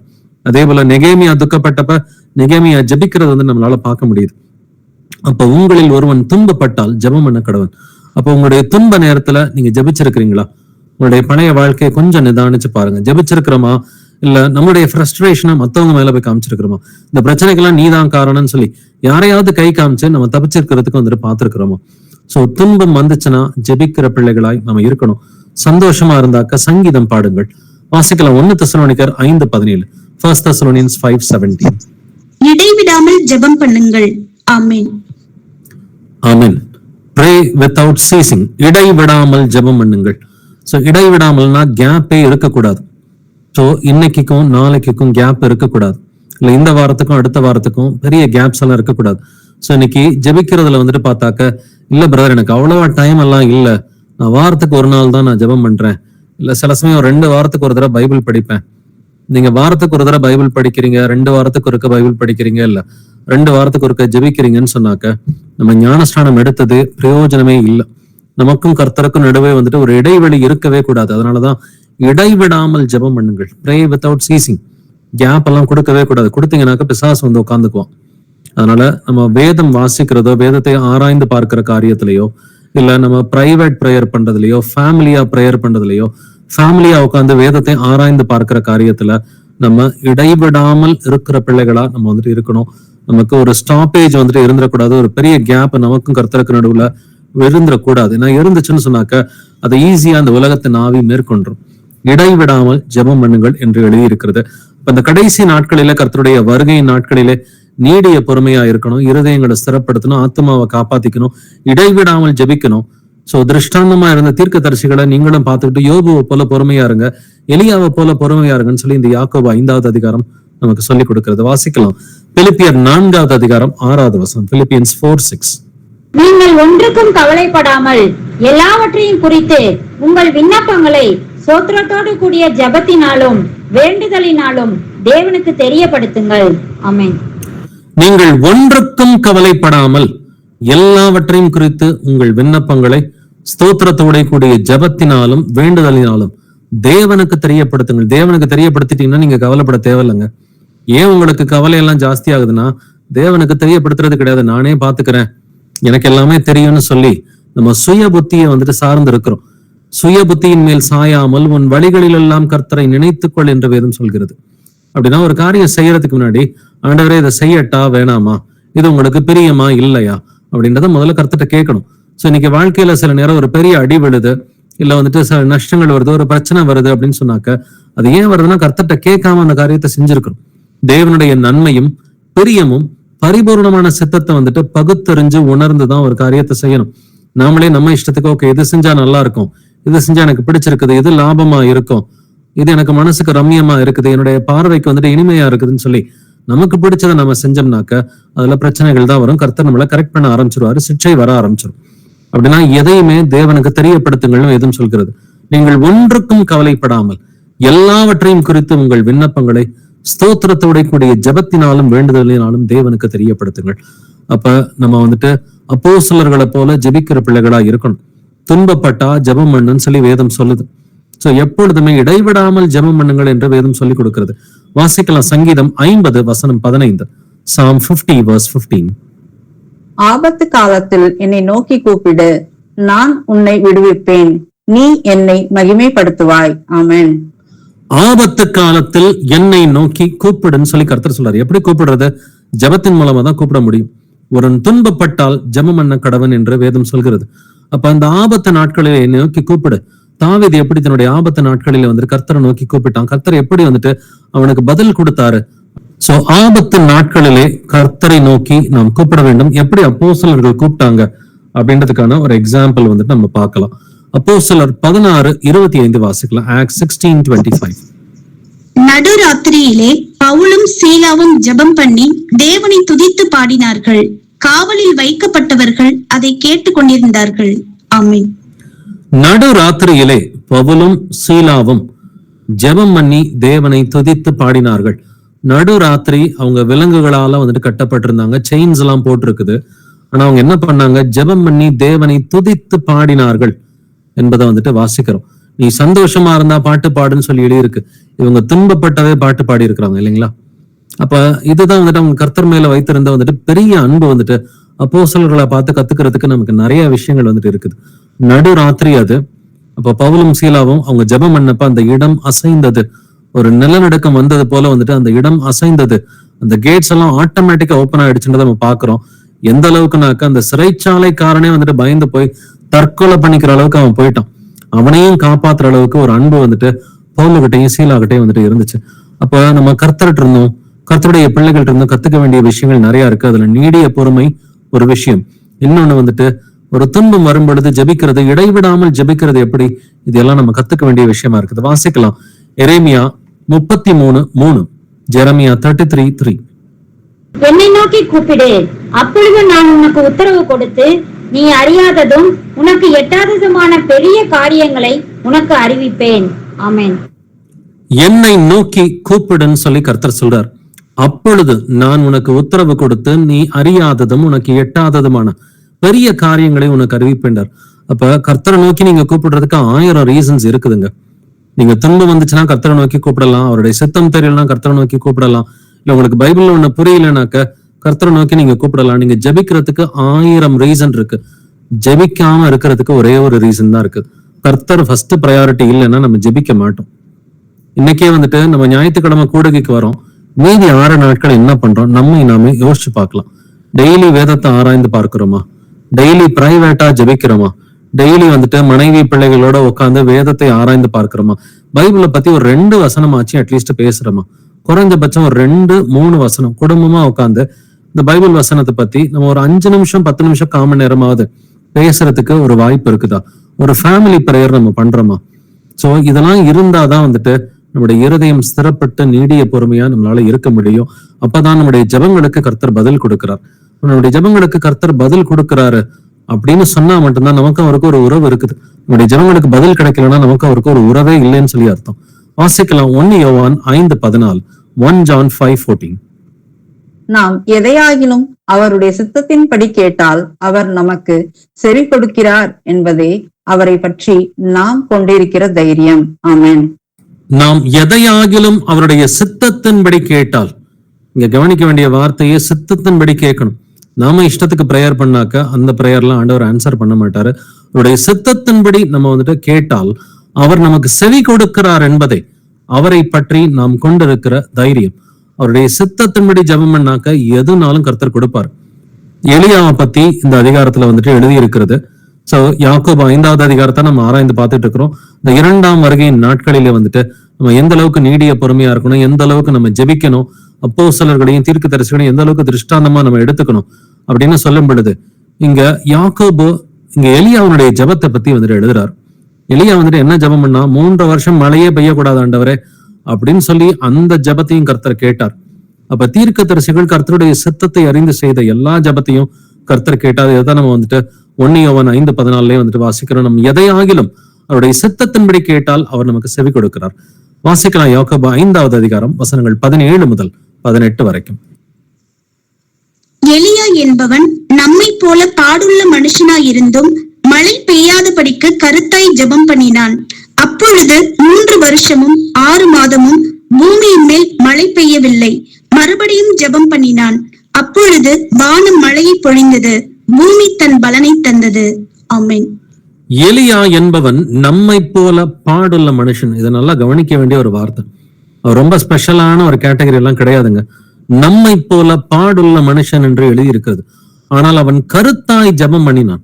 மழை பெய்யாதபடிக்கு கருத்தாய் ஜெபம் பண்ணினான். அப்பொழுது 3 வருஷமும் 6 மாதமும் பூமியின் மேல் மழை பெய்யவில்லை. இஸ்ரேல் நாடு முழுக்க மழை பெய்யக்கூடாது ஆண்டவரே அப்படின்னு அவன் ஜெபம் பண்ணா. அவனுடைய ஜெபத்தை கேட்டு கர்த்தர் மழையை நிப்பாட்டினார். ஆனா மறுபடியும் ஜெபிக்கிறான். 18வது வசனத்தை கவனிச்சு பாத்தீங்கன்னா, மறுபடியும் ஜெபம் பண்ணினான். அப்பொழுது வானம் மழையை பொழிந்தது, பூமி தன் பலனை தந்தது. 2 முறை ஜெபம் பண்ணியிருக்கான். ஒரு தடவை மழையை நிப்பாட்டத்துக்கு ஜெபம் பண்ணியிருக்கிறான், 2வது முறை மழை வரணும் ஜெபம் பண்ணியிருக்கிறான். 2 ஜெபத்தையும் கர்த்தர் வந்துட்டு கேட்டிருக்கிறார். இது 1 ராஜாக்கள் 17வது அதிகாரம் 1 வசனத்தை வாசிக்கும் பொழுது பாத்தீங்கன்னா, கீலேயாத்தின் குடிகளிலே திஷ்பியனாகிய எலியா ஆகாவை நோக்கி, என் வாக்கின்படியே அன்றி இந்த வருஷங்களிலே பனியும் மழையும் பெய்யாதிருக்கும் என்று இஸ்ரவேலின் தேவனாகிய கர்த்தருக்கு முன்பாக நிற்கிற நான் அவருடைய ஜீவனை கொண்டு சொல்லுகிறேன்னு சொன்னான். இத சொல்லி அவன் ஜெபிக்க ஆரம்பிச்சான். மழை நின்று போயிடுச்சு. அடுத்து அதே 1 ராஜாக்கள் 18வது அதிகாரத்துல 42 இருந்து 45 வசனங்கள் வாசிக்கும் பொழுது பாத்தீங்கன்னா, மீண்டும் அவன் ஜெபிக்கிறான். ஒரு பெருமழை பெய்தது அப்படிங்கிறதை வந்துட்டு நம்ம வாசிக்கிறோம். இயேசு கிறிஸ்துவும் வந்துட்டு ஜெபம் பண்ண வேண்டியதை குறித்து ஒரு ஓமையை பேசியிருக்கிறார். நம்ம தொடர்ந்து இடைவிடாமல் ஜெபிக்கணுன்றதுக்கு ஒரு ஓமையை பேசியிருக்கிறாரு. வாசிக்கலாம். லூக்கா 18வது அதிகாரம் 1 வசனம். லூக் 18:1. சோர்ந்து போகாமல் எப்பொழுதும் ஜெபம் பண்ண வேண்டும் என்பதை குறித்து அவர்களுக்கு அவர் ஒரு ஓமையை சொன்னார். ஆமென். சோர்ந்து போகாமல் எப்பொழுதும் ஜெபம் பண்ண வேண்டும் என்பதை குறித்து அவர்களுக்கு அவர் ஒரு ஓமையை சொன்னார். என்ன ஓமையை சொன்னாரு? ஒரு நியாயாதிபதி இருக்கிறான். அவன் தேவனுக்கும் பயப்பட மாட்டான், மனுஷனுக்கும் பயப்பட மாட்டான். ஒரு விதவையும் வந்துட்டு இருக்கிறா. எனக்கும் என்னுடைய எதிரிக்கும் இருக்கிற வந்துட்டு வழக்க நீதான் நியாயம் தீர்த்து கொடுக்கறன்னு சொல்லி உங்க நியாயாதிபதியை தொந்தரவு பண்ணிக்கிட்டே வந்துட்டு இருந்தா, அந்த நியாயாதிபதி வந்துட்டு நான் தேவனுக்கும் பயப்பட மாட்டேன், மனுஷனுக்கும் பயப்பட மாட்டேன், ஆனா இந்த விதவை வந்துட்டு என்னை தொந்தரவு பண்றா, அதுக்காகவாவது வந்துட்டு இவளுக்கு நான் செவி கொடுக்கிறேன்னு சொல்லி அவருடைய ஜெபத்தை வந்துட்டு கேட்டான். இதே மாதிரிதான் வந்துட்டு இப்படி அநியாயமா இருக்கிற அந்த நியாயாதிபதியை வந்துட்டு அவளுக்கு நீதி செய்தான்னாக்க, இப்ப தேவன் தம்முடைய பிள்ளைகள் வந்துட்டு தங்கிட்ட வந்துட்டு இரவும் பகலும் ஜெபிக்கிறார்களே, அவங்களுக்கு எந்த அளவுக்கு செவி கொடுப்பாருன்னு சொல்லி இயேசு கிறிஸ்து இந்த உவமையை விளக்கி சொல்றார். அப்ப நம்ம எப்படி ஜெபிக்கணுமா, சோர்ந்து போகாமல் எப்பொழுதும் ஜெபம் பண்ண வேண்டும் என்பதை குறித்துதான் இந்த உவமையை பேசுறார். அப்ப ஜெபத்துல சோர்ந்து போயிட்டோமா, நம்மளே யோசிச்சு பார்க்கலாம். ரெகுலரா ஜெபம் பண்றோமா, பிரைவேட் பிரேயர் இருக்குதா, ஃபேமிலி பிரேயர் இருக்குதா, நம்ம அந்த ரெண்டு விஷயங்களையும் நிதானிச்சு பார்க்க வேண்டிய ஒரு கட்டாயமா இருக்கிறது. நான் கர்த்தருடைய வருகையின் நாட்களிலே நம்ம இருக்கிறோம். அப்ப வருகையின் நாட்கள்ல வந்துட்டு நம்மளை முதல்ல பாதுகாத்து கொண்டுதான் மத்தவங்களுக்கு சுவிசேஷம் அறிவிக்கணும். மத்தவங்களுக்கு சுவிசேஷம் அறிவிக்கிறப்ப நம்ம வந்துட்டு கரெக்டான வாழ்க்கை வாழ்ந்துட்டு, சாட்சியான வாழ்க்கை வாழ்ந்துட்டு தான் மற்றவர்களுக்கு போதிக்கிற பிள்ளைகளா இருக்கணும். வாசிக்கலாம் ரோமர் 12:12, ரோமன்ஸ் 12:12. நம்பிக்கையிலே சந்தோஷமாய் இருங்கள், உபத்திரவத்திலே பொறுமையாய் இருங்கள், ஜெபத்திலே உறுதியாய் தரித்திருங்கள். ஆமென். நம்பிக்கையிலே சந்தோஷமாயிருங்கள், உபத்திரவத்திலே பொறுமையாயிருங்கள், ஜெபத்திலே உறுதியாய் தரித்திருங்கள். இப்ப நம்பிக்கையிலே சந்தோஷமா இருக்கணும்னா என்னது? இயேசு கிறிஸ்து வருவாருன்ற நம்பிக்கையில, அவர் வந்து எனக்கு நித்திய ஜீவனை கொடுப்பாருன்ற நம்பிக்கையில சந்தோஷமா இருக்கணும். உபத்திரவத்திலே பொறுமையாயிருங்கள். பொறுமை வந்துட்டு எப்ப வரும்? உபத்திரவம் வந்தாதான் நீடிய பொறுமையை கத்துக்க முடியும். ஜெபத்திலே உறுதியாய் தரித்திருங்கள். இது எல்லாமே இரண்டாம் வருகைக்குரிய கேரக்டரிஸ்டிக்ஸா வந்து நமக்கு இருக்கணும். அதனாலதான் எபேசியர் 6:18 சர்வாயுத வர்க்கத்தை பத்தி எபேசியர் 6 நம்ம படிச்சிருப்போம். சத்தியம் என்னும் கச்சை வேணும், நீதி என்னும் மார்க் கவசம் வேணும், சமாதானத்தின் சுவிசேஷத்துக்குரிய ஆயத்தம் என்கிற பாதரட்சை வேணும். இது எல்லாமே ஓகே தான். பட் எபேசியர் 6:18 கர்த்தர் சொல்றாரு, எந்த சமயத்திலும் சகல விதமான வேண்டுதலோடும் விண்ணப்பத்தோடும் ஆவியிலே ஜெபம் பண்ணி அதன் பொருட்டு மிகுந்த மன உறுதியோடும் சகல பரிசுத்தவான்களுக்காகவும் பண்ணும் வேண்டுதலோடும் விழித்து கொண்டிருங்கள். ஜெபத்தோடு தான் விழித்திருக்கணும்னு சொல்லி கர்த்தர் வந்துட்டு சொல்றாரு. வாசிக்கலாம் கொலோசியர் 4:2, கொலோசியன்ஸ் 4:12. இடைவிடாமல் ஜெபம் பண்ணுங்கள், ஸ்தோத்திரத்துடன் ஜெபத்தில் விழித்திருங்கள். ஆமென். இடைவிடாமல் ஜெபம் பண்ணுங்கள், ஸ்தோத்திரத்துடன் ஜெபத்தில் விழித்திருங்கள். நம்ம உண்மையிலே கர்த்தருக்கு கீழ்ப்படிஞ்சு ஜெபம் பண்ணா அது எப்படி இருக்கும்ன்றத நீங்க யோசிச்சு பாத்தீங்கன்னாக்க, ஏசாயா 65:24 வாசிக்கலாம். ஐசாயா 65:24. அப்பொழுது அவர்கள் கூப்பிடுகிறதற்கு முன்னே நான் மறு உத்தரவு கொடுப்பேன், அவர்கள் பேசும்போதே நான் கேட்பேன். ஆமென். அப்பொழுது அவர்கள் கூப்பிடுகிறதற்கு முன்னே நான் மறு உத்தரவு கொடுப்பேன், அவர்கள் பேசும்போதே நான் கேட்பேன்னு கர்த்தர் சொல்றார். அப்ப வந்துட்டு நம்ம ஜெபத்துல உட்கார்றதுக்கு முன்னாடியே வந்துட்டு கர்த்தருக்கு நம்ம என்ன ஜெபிக்க போறோம்னு சொல்லி அவருக்கு தெரியும். அவர் கவனித்து கேட்பார் என்று வேதம் சொல்கிறது. அவர்கள் பேசும்போதே நான் கேட்பேன். நீங்க தானியேல் 9வது அதிகாரம் 10வது அதிகாரம் வாசிச்சு பாத்தீங்கன்னா, காபிரியேல் தூதன் வந்துட்டு சொல்றான், நீ ஜெபம் பண்ண ஆரம்பிச்ச முதல் நாளே கர்த்தரை நீ அனுப்பி விட்டாருப்பா அப்படிங்கிறான். ஃபர்ஸ்ட் டே, வெரி ஃபர்ஸ்ட் டேவே வந்துட்டு கர்த்தர் வந்துட்டு காபிரியேலை, என் பிள்ளை ஜெபிக்கிறான், நீ போய் பதில் சொல்லு அப்படின்னு சொல்லி வந்துட்டு அனுப்பி விட்டுட்டார். அப்ப கீழ்ப்படிந்து ஜெபிக்கிறோம்னாக்க அது அந்த அளவுக்கு பவர்ஃபுல்லா இருக்கும். தானியேல் ஜெபித்த ஜெபத்தை போல பவர்ஃபுல்லா இருக்கும். இப்ப இந்த யாக்கோப்ல இருக்கிற கடைசி 2 வசனத்தோட நம்ம வந்துட்டு முடிக்கலாம்.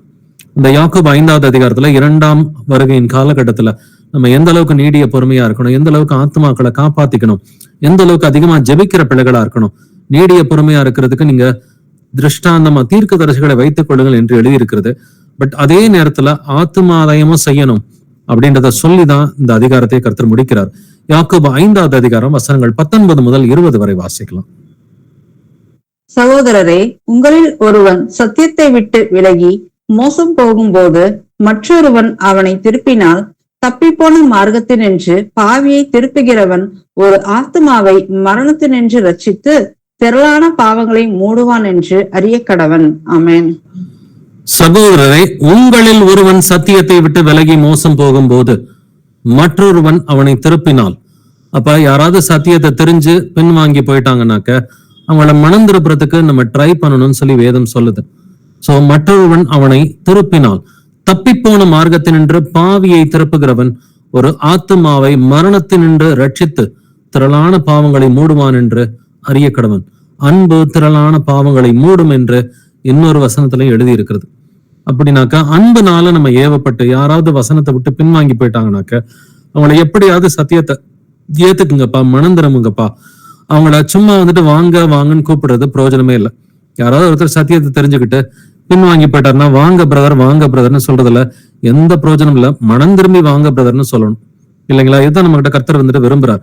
மனம் திரும்புதலுக்குரிய அந்த மனமாற்றத்தை தான் வந்துட்டு கர்த்தர் விரும்புறாரு. சோ யாரா இருந்தாலும், இப்ப பேதுரு மனம் திரும்பினதுனால அவர் தப்பிச்சுக்கிட்டார். யூதாஸ் வந்துட்டு மனம் திரும்பல, அதனால அவன் நாண்டு கொண்டு செத்து போனான்னு சொல்லி வேதம் சொல்லுது. அப்ப யாராவது சத்தியத்தை விட்டு விலகி போயிட்டாங்க. இப்ப நமக்கே தெரியும், ரோமன் கத்தோலிக்க சபையில அநேகர் வந்துட்டு பின்வாங்கி போயிருக்கிறாங்கன்றதை நம்ம பாக்குறோம். சிலை வழிபாடு செய்யறாங்க. புரொட்டஸ்டான்ட் மக்களும் வந்துட்டு வேதத்தை ஒழுங்கா புரிஞ்சுக்கல. இல்ல நம்ம கூட இருக்கிறதுல ஒரு சிலரும் வந்துட்டு பின்வாங்கி போயிருந்திருக்கலாம். சத்தியத்தை தெரிஞ்சு யாராவது பின்வாங்கி போயிட்டாங்கனாக்க அவர்களை எப்படியாவது திருப்பணும். அதனால மனம் திரும்பி வாங்க அப்படின்னு சொல்லி அவர்களுக்காக முதல்ல ஜெபித்து நம்ம அவங்க மனம் திரும்புகிற பட்சத்துல அவர்களை அரவணைக்க வேண்டும் என்று வேதம் சொல்லி கொடுக்கிறது. இதுக்கு நம்ம வந்துட்டு சாந்தமுள்ள ஆவியோட அவங்கள போய் சீர் பொருந்த பண்ணணும்னு சொல்லி கலாத்தியர் 6:1 சொல்லுது. வாசிக்கலாம். Galatians 6:1, கலாத்தியர் 6:1. சகோதரரே, ஒருவன் யாதொரு குற்றத்தில் அகப்பட்டால் ஆவிக்குரியவர்களாகிய நீங்கள் சாந்தமுள்ள ஆவியோடே அப்படிப்பட்டவனை சீர்பொருந்த பண்ணுங்கள். நீயும் சோதிக்கப்படாதபடிக்கு உன்னை குறித்து எச்சரிக்கையாயிரு. ஆமென்.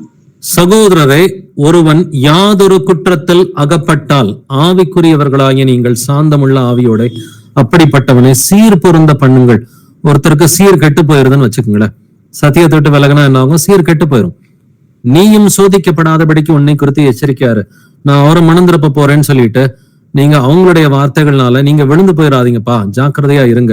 அதனாலதான் சாந்தமுள்ள ஆவியோட அப்படிப்பட்டவனை சீர் பொருந்த பண்ணுங்கள். சீர் பொருந்த வைக்கிறது நல்லதுதான்.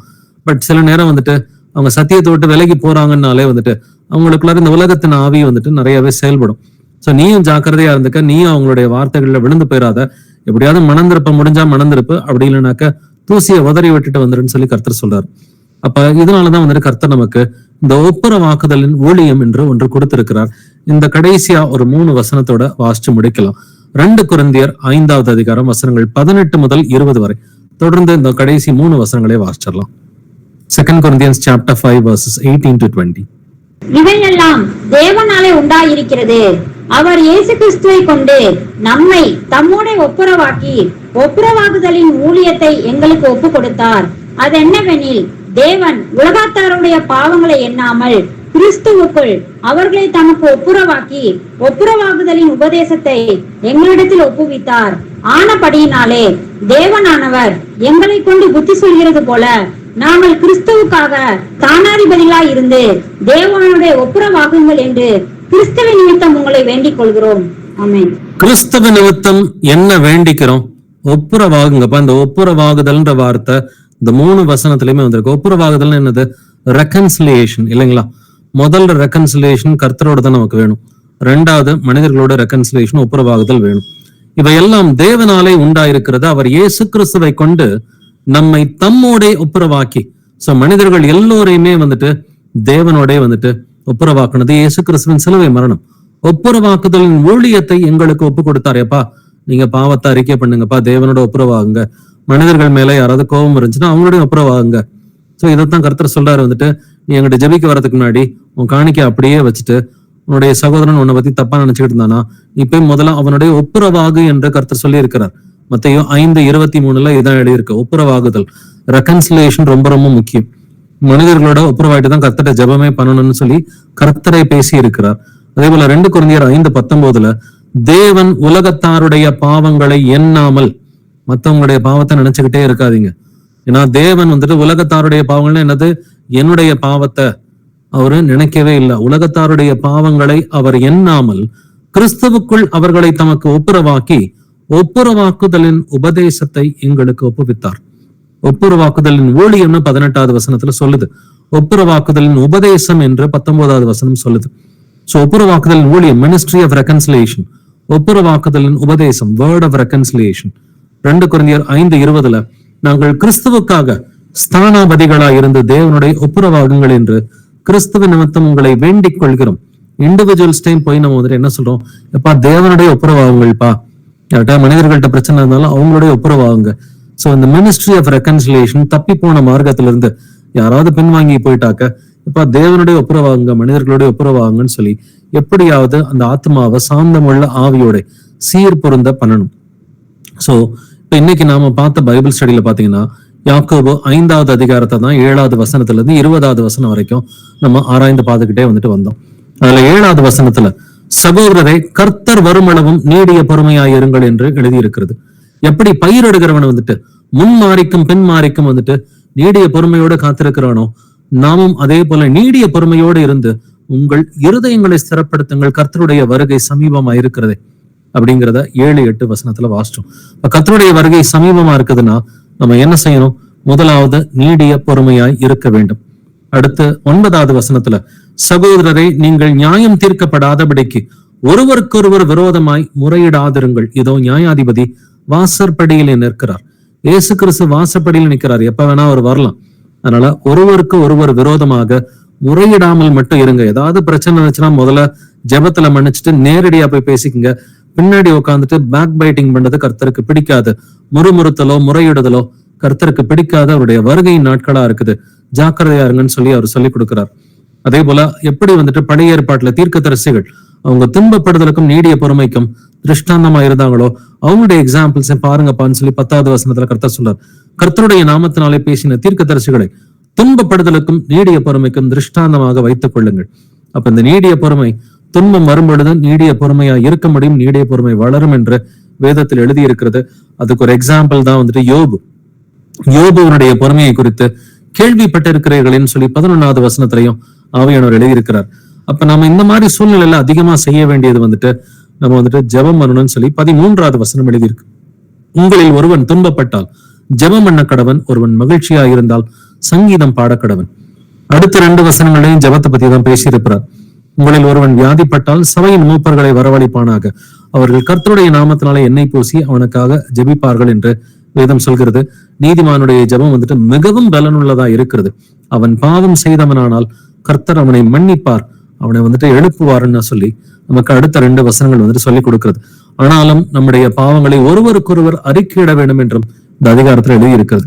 எலியாவுடைய ஜெபத்தை பத்தி 17வது வசனத்திலையும் 18வது வசனத்திலையும் நம்ம வாசிக்கிறோம். எலியா ஜெபம் செய்தது போல நாமளும் ஜெப வாழ்க்கையில வந்துட்டு ரொம்ப உறுதியாய் தரித்திருக்கிற பிள்ளைகளா இருக்கணும். அதே போல யாராவது வந்து சத்தியத்தை விட்டு விலகி போயிட்டாங்கன்னா கடைசி 2 வசனம் இதான் நமக்கு சொல்லுது. உங்களில் ஒருவன் சத்தியத்தை விட்டு விலகி மோசம் போகும்போது மற்றொருவன் அவனை திருப்பினால் தப்பி போன மார்க்கத்தினின்று பாவியை திருப்புகிறவன் ஒரு ஆத்மாவை மரணத்தினின்று ரட்சித்து திரளான பாவங்களை மூடுவான் என்று அறிய கடவன். யாராவது சத்தியத்தை விட்டு விலகி போறாங்களா திருப்புங்கன்றார். ஆனா அதுக்கு முன்னாடி வந்துட்டு இந்த 14 வசனங்கள்ல வந்துட்டு 12 வசனம் எம்பசிஸ் வந்துட்டு நமக்கு மட்டும்தான், இண்டிவிஜுவல்ஸுக்கு தான். கடைசி 2 வசனத்துலதான் மத்தவங்களுக்கு போய் போதின்றார். மத்தவங்களுக்கு போதிக்கிறதுக்கு முன்னாடி நீ நீடிய பொறுமையாரு, நீ ஆவியின் கனியோடு இரு, நீ இடைவிடாமல் ஜெபம் பண்ணு, நீ சாந்தத்தோடு இரு, நீ இருதயத்தை ஸ்திரப்படுத்த ஆத்மாவா நீ பாத்துக்க, ஒன்னு நீயே சரி பண்ணிட்டு அப்புறம் போய் தப்பி போன மார்க்கத்தினின்று மற்றவர்களையும் வந்துட்டு நீ ஸ்திரப்படுத்துன்றார். நம்ம 2யுமே செய்யணும். 2மே நமக்கு அவசியமான காரியம் தான். நம்மளை நாமளே வந்துட்டு வசனத்தை கொண்டு காத்து கொண்ட பிள்ளைகளா வந்துட்டு மற்றவர்களுக்கும் போதிக்கிற பிள்ளைகளா வந்துட்டு இருக்கணும். சோ புதுசான ஆத்மாக்களையும் நம்ம மீட் பண்ணலாம். இல்ல யாராவது சத்தியத்தை விட்டு விலகி போயிட்டாங்கன்னாக்கா அவங்களையும் வந்துட்டு மீட் பண்ணலாம். அப்படின்னா இன்னைக்கு நம்மளை நாமளே நிதானித்து பார்க்கிறவர்களா ஒரு ஜெபத்தோட நிறைவு செய்யலாம். நம்ம எத்தனை முறை இந்த நீடிய பொறுமையை இழந்திருக்கிறோம்? இந்த கடைசி நாட்கள்ல கூட இல்ல லாஸ்ட் ஒரு வாரத்துல இல்ல ஒரு மாசத்துல கூட யோசிச்சு பாருங்க. நம்ம எத்தனையோ முறை நீடிய பொறுமையை வந்துட்டு இழந்து போயிருக்கலாம். கர்த்தருடைய வருகை நாட்கள்ல நமக்கு அதிகமா தேவையா இருக்கிறது இந்த நீடிய பொறுமை தான். இந்த யாக்கோபு 5வது அதிகாரத்தை பொறுமையா வீட்டுல உட்காந்து நீங்களே ஆராய்ந்து பாருங்க. இதை டிஸ்கஸ் பண்ணுங்க, வீட்டுல ஃபேமிலியா டிஸ்கஸ் பண்ணுங்க, ஆராய்ந்து பாருங்க. இந்த 7வது வசனத்துல இருந்து கடைசி வசனம் வரைக்கும் இல்ல இந்த 5வது அதிகாரத்துல முதல் வசனத்துல இருந்தே வாசிக்கலாம். ரொம்ப அற்புதமான ஒரு அதிகாரம் வந்துட்டு. சோ 2ஆம் வருகையின் காலகட்டத்துல நம்ம எப்படி இருக்கணும்னு சொல்லி ஆவியானவர் வந்துட்டு யாக்கோபு மூலமா எழுதி இருக்கிற இந்த வசனங்களை நல்லா ஆராய்ந்து பார்த்து நம்ம இருதயமாகிய பலகையில வந்துட்டு எழுதிக்கிட்டா மட்டும்தான் நீடிய பொறுமையா இருந்து கர்த்தருடைய வருகையின் போது நம்ம எல்லோருமே பரிசுத்தமா இருக்க முடியும். சோ நம்ம ஒரு ஜெபத்தோட இந்த ஒரு பைபிள் ஸ்டடியை நிறைவு செய்யலாம். Praise lord brothers and sisters. எங்கள் கர்த்தராகிய இயேசு கிறிஸ்துவே, எங்கள் அப்பா தந்தையே, உம்மை போற்றுகிறேன், உம்மை புகழுகிறேன், உம்மை வாழ்த்தி வணங்கி உம்மை ஆராதிக்கிறேன், உம்மை துதிக்கிறேன், நமக்கு நன்றி செலுத்துகிறேன், உமக்கு ஸ்தோத்திரம் செலுத்துகிறேன். ஆண்டவரே, எங்கள் கர்த்தராகிய இயேசுவே, நீர் நல்லவர், வல்லவர், பரிசுத்தர், தூயவர், நீர் இரக்கமுள்ளவர், நீர் சாந்தமுள்ளவர், நீர் நீதி உள்ளவர், துதியும் கனமும் மகிமையும் வல்லமையும் என்றென்றும் உம்முடையதே. ஏசப்பா, இந்த வேளையே நம்முடைய வருகை மட்டும் யாக்கோபு 5:7 நாங்க வாசிக்கிறோம். சகோதரரை கர்த்தர் வரும் அளவும் நீடிய பொறுமையா இருங்கள் என்று எழுதியிருக்கிறது. ஆண்டவரே, நாங்க எத்தனையோ முறை எங்க வாழ்க்கையில வந்துட்டு நீடிய பொறுமையா நாங்க இழந்து போயிருக்கிறோம். அதற்காக எங்களை மன்னிக்க வேண்டுமாறு கெஞ்சி மன்றாடுகிறோம் ஆண்டவரே. நம்ம ஆண்டவரே பேசும் பொழுது நீடிய பொறுமை இழந்திருக்கிறோம். ஒரு டிஃபரன்ஸ் ஆஃப் ஒப்பீனியன் வரும் பொழுது நீடிய பொறுமையை வந்துட்டு இழந்திருக்கிறோம். ஒரு பயிரிடுகிறவன் எப்படி முன்மாறிக்கும் பின்மாறிக்கும் வந்துட்டு பொறுமையோட காத்திருக்கிறானோ, நாங்களும் அதே போல நீடிய பொறுமையோடு இருந்து எங்கள் இருதயங்களை ஸ்திரப்படுத்துவதற்கு நீங்க கிருபையை கொடுங்கப்பா. கர்த்தரின் வருகை சமீபமா இருக்கிறதே, நீங்களும் நீடிய பொறுமையோடு இருந்து உங்கள் இருதயங்களை ஸ்திரப்படுத்துங்கள் என்று வேதம் சொல்கிறபடி நாங்களும் ஆண்டவருடைய வருகையின் காலகட்டத்துல என்னுடைய இருதயங்களை ஸ்திரப்படுத்துறதுக்கு கிருபையை கொடுங்கப்பா. அதே போல இயேசுவே ஆண்டவரே, சகோதரரை நீங்கள் நியாயம் தீர்க்கப்படாதபடிக்கு ஒருவருக்கு ஒருவர் விரோதமாய் முறையிடாதிருங்கள் என்று வேதம் சொல்கிறது ஆண்டவரே. நாங்கள் ஆண்டவரே ஒருவருக்கு ஒருவர் விரோதமாக முறையிட்ட ஒவ்வொரு தருணத்துக்கும் எங்களை தயவாய் மன்னிங்க. அங்க வந்துட்டு ஆண்டவரே ஏதாவது ஒரு டிஃபரன்ஸ் ஆஃப் ஒப்பீனியன் இருந்துச்சுனாக்க அது யாரோட இருந்தாலும் நேரடியாக அவங்கள்ட்ட போய் பேசுறதுக்கு எங்களுக்கு கிருபையை கொடுங்கப்பா. ஆண்டவரே எங்க ஆபீஸ்ல வேலை பார்க்கறவங்களா இருக்கட்டும், எங்களுடைய சொந்தக்காரங்களா இருக்கட்டும், நண்பர்களா இருக்கட்டும், எங்களுடைய குடும்பத்தாரா இருக்கட்டும், இல்ல சபையில இருக்கிற சகோதர சகோதரிகளா இருக்கட்டும், ஏதாவது ஒரு டிஃபரன்ஸ் ஆஃப் ஒப்பீனியன் இருந்தாக்க நேரடியா அந்த ஆத்மாக்களோடு பேசுவதற்கு எங்களுக்கு கிருபையை கொடுங்கப்பா. நாங்க பின்னாடி உட்கார்ந்துகிட்டு ஒருவருக்கொருவர் விரோதமாய் முறையிட்ட ஒவ்வொரு தருணத்துக்கும் எங்களை மன்னியுங்க. இந்த வசனத்தின்படி நாங்கள் முறையிடாமல் இருப்பதற்கு, நாங்கள் முறுமுறுக்காமல் இருப்பதற்கு எங்களுக்கு கிருபை கொடுங்க. இதோ நியாயாதிபதி வாசற்படியிலே நிற்கிறார் என்று இதே வசனத்தில் எழுதியிருக்கிறது ஆண்டவரே. நீர் வாசற்படியிலே நிற்கிறீர் ஆண்டவரே. எங்களுடைய இருதயத்துக்கும் எங்களுடைய நாவுக்கும் நீர் பூட்டு போட வேண்டுமாறு கெஞ்சி மன்றாடுகிறேன் ஆண்டவரே. நீர் விரும்புகிற வார்த்தைகளை மட்டும் பேசுறதுக்கும், நீங்க விரும்புகிற சிந்தனைகளை மாத்திரம் நாங்கள் வைத்துக் கொள்வதற்கும், இயேசு கிறிஸ்துவுக்கு விரோதமான சிந்தனைகளையும் வார்த்தைகளையும் இயேசு கிறிஸ்துவுக்கு சிறைப்பிடிப்பதற்கு நீர்தாமே எங்களுக்கு கருவை பாராட்ட வேண்டுமாறு கெஞ்சி மன்றாடுகிறேன் ஆண்டவரே. ஆண்டவரே இதற்கு ஆண்டவரே நீங்களே எங்களுக்கு பிரைம் எக்ஸாம்பிளா இருக்கிறீங்க. நீங்க துன்பப்பட்டப்ப எந்த அளவுக்கு நீடிய பொறுமையா இருந்தீங்க.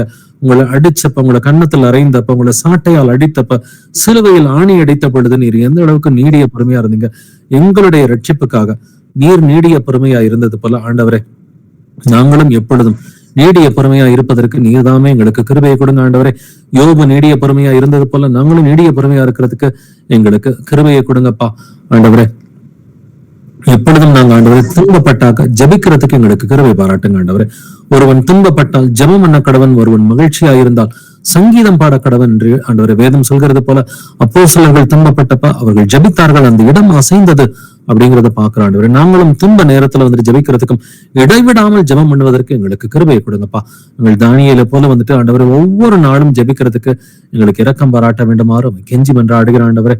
உங்களில் ஒருவன் வியாதிப்பட்டால் அவன் சபையின் மூப்பர்களை வரவழைப்பானாக, அவர்கள் கர்த்தருடைய நாமத்தினாலே அவனுக்கு ஜெபிக்கும் பொழுது அவன் சுகமடைவான் என்று வேதம் சொல்கிறது ஆண்டவரே. யாராவது வியாதிப்பட்டா ஆண்டவரே சபையில் இருக்கிற சீஷர்கள் மூலமா, மூப்பர்கள் மூலமா நீர் விடுதலையை கட்டளையிட வேண்டுமாறு கெஞ்சி மன்றாடுகிறோம் ஆண்டவரே.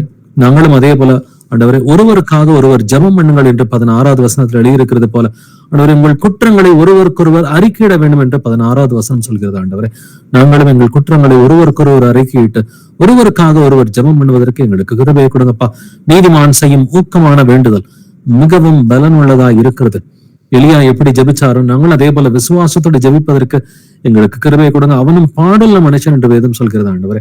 அவனை போல நாங்களும் பாடுள்ள மனிதர்களா இருக்கிறோம் ஆண்டவரே. அவனை போல விசுவாசமா இருப்பதற்கு எங்களுக்கு இரக்கம் பாராட்ட வேண்டுமாறு கெஞ்சி மன்றாடுகிற ஆண்டவரே. யாராவது உங்களில் ஒருவன் சத்தியத்தை விட்டு விலகி மோசம் போகும் பொழுது அவனை திருப்ப வேண்டும் என்று ஆண்டவரே கடைசி 2 வசனத்துல எழுதியிருக்கிறீங்க.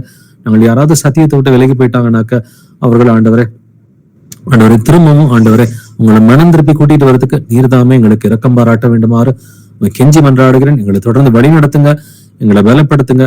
நாங்கள் எல்லோருமே என்ற வசனத்தை கேட்ட சகோதர சகோதரர்கள் ஒவ்வொருத்தரும், ஒவ்வொரு குடும்பத்துல இருக்கிற ஆண்டவரே ஒவ்வொரு நபரும் வந்துட்டு வசனத்தை கடைபிடிப்பதற்கு நம்முடைய 2ஆம் வருகையின் காலகட்டத்துல நீடிய பொறுமையாயிருந்து எங்கள் இருதயங்களை ஸ்திரப்படுத்தி எங்கள் ஆத்மாக்களை காத்திக்கொண்டு ஜபத்திலே விழித்திருக்கிற பிள்ளைகளா, விழித்திருந்து ஜபிக்கிற பிள்ளைகளா, எப்பொழுதும் இடைவிடாமல் ஜபிக்கிற பிள்ளைகளா இருந்து நாங்கள் சுவிசேஷம் அறிவிப்பதற்கும் புது ஆத்மாக்களை ரீச் பண்றதுக்கும் ஆண்டவரை யாராவது சத்தியத்தை விட்டு விலகி போயிட்டாங்கன்னாக்க அவர்களை மனம் திருப்புவதற்கு நீர் எங்களுக்கு இரக்கம் பாராட்ட வேண்டுமாறு கெஞ்சி மன்றாடுகிறேன்.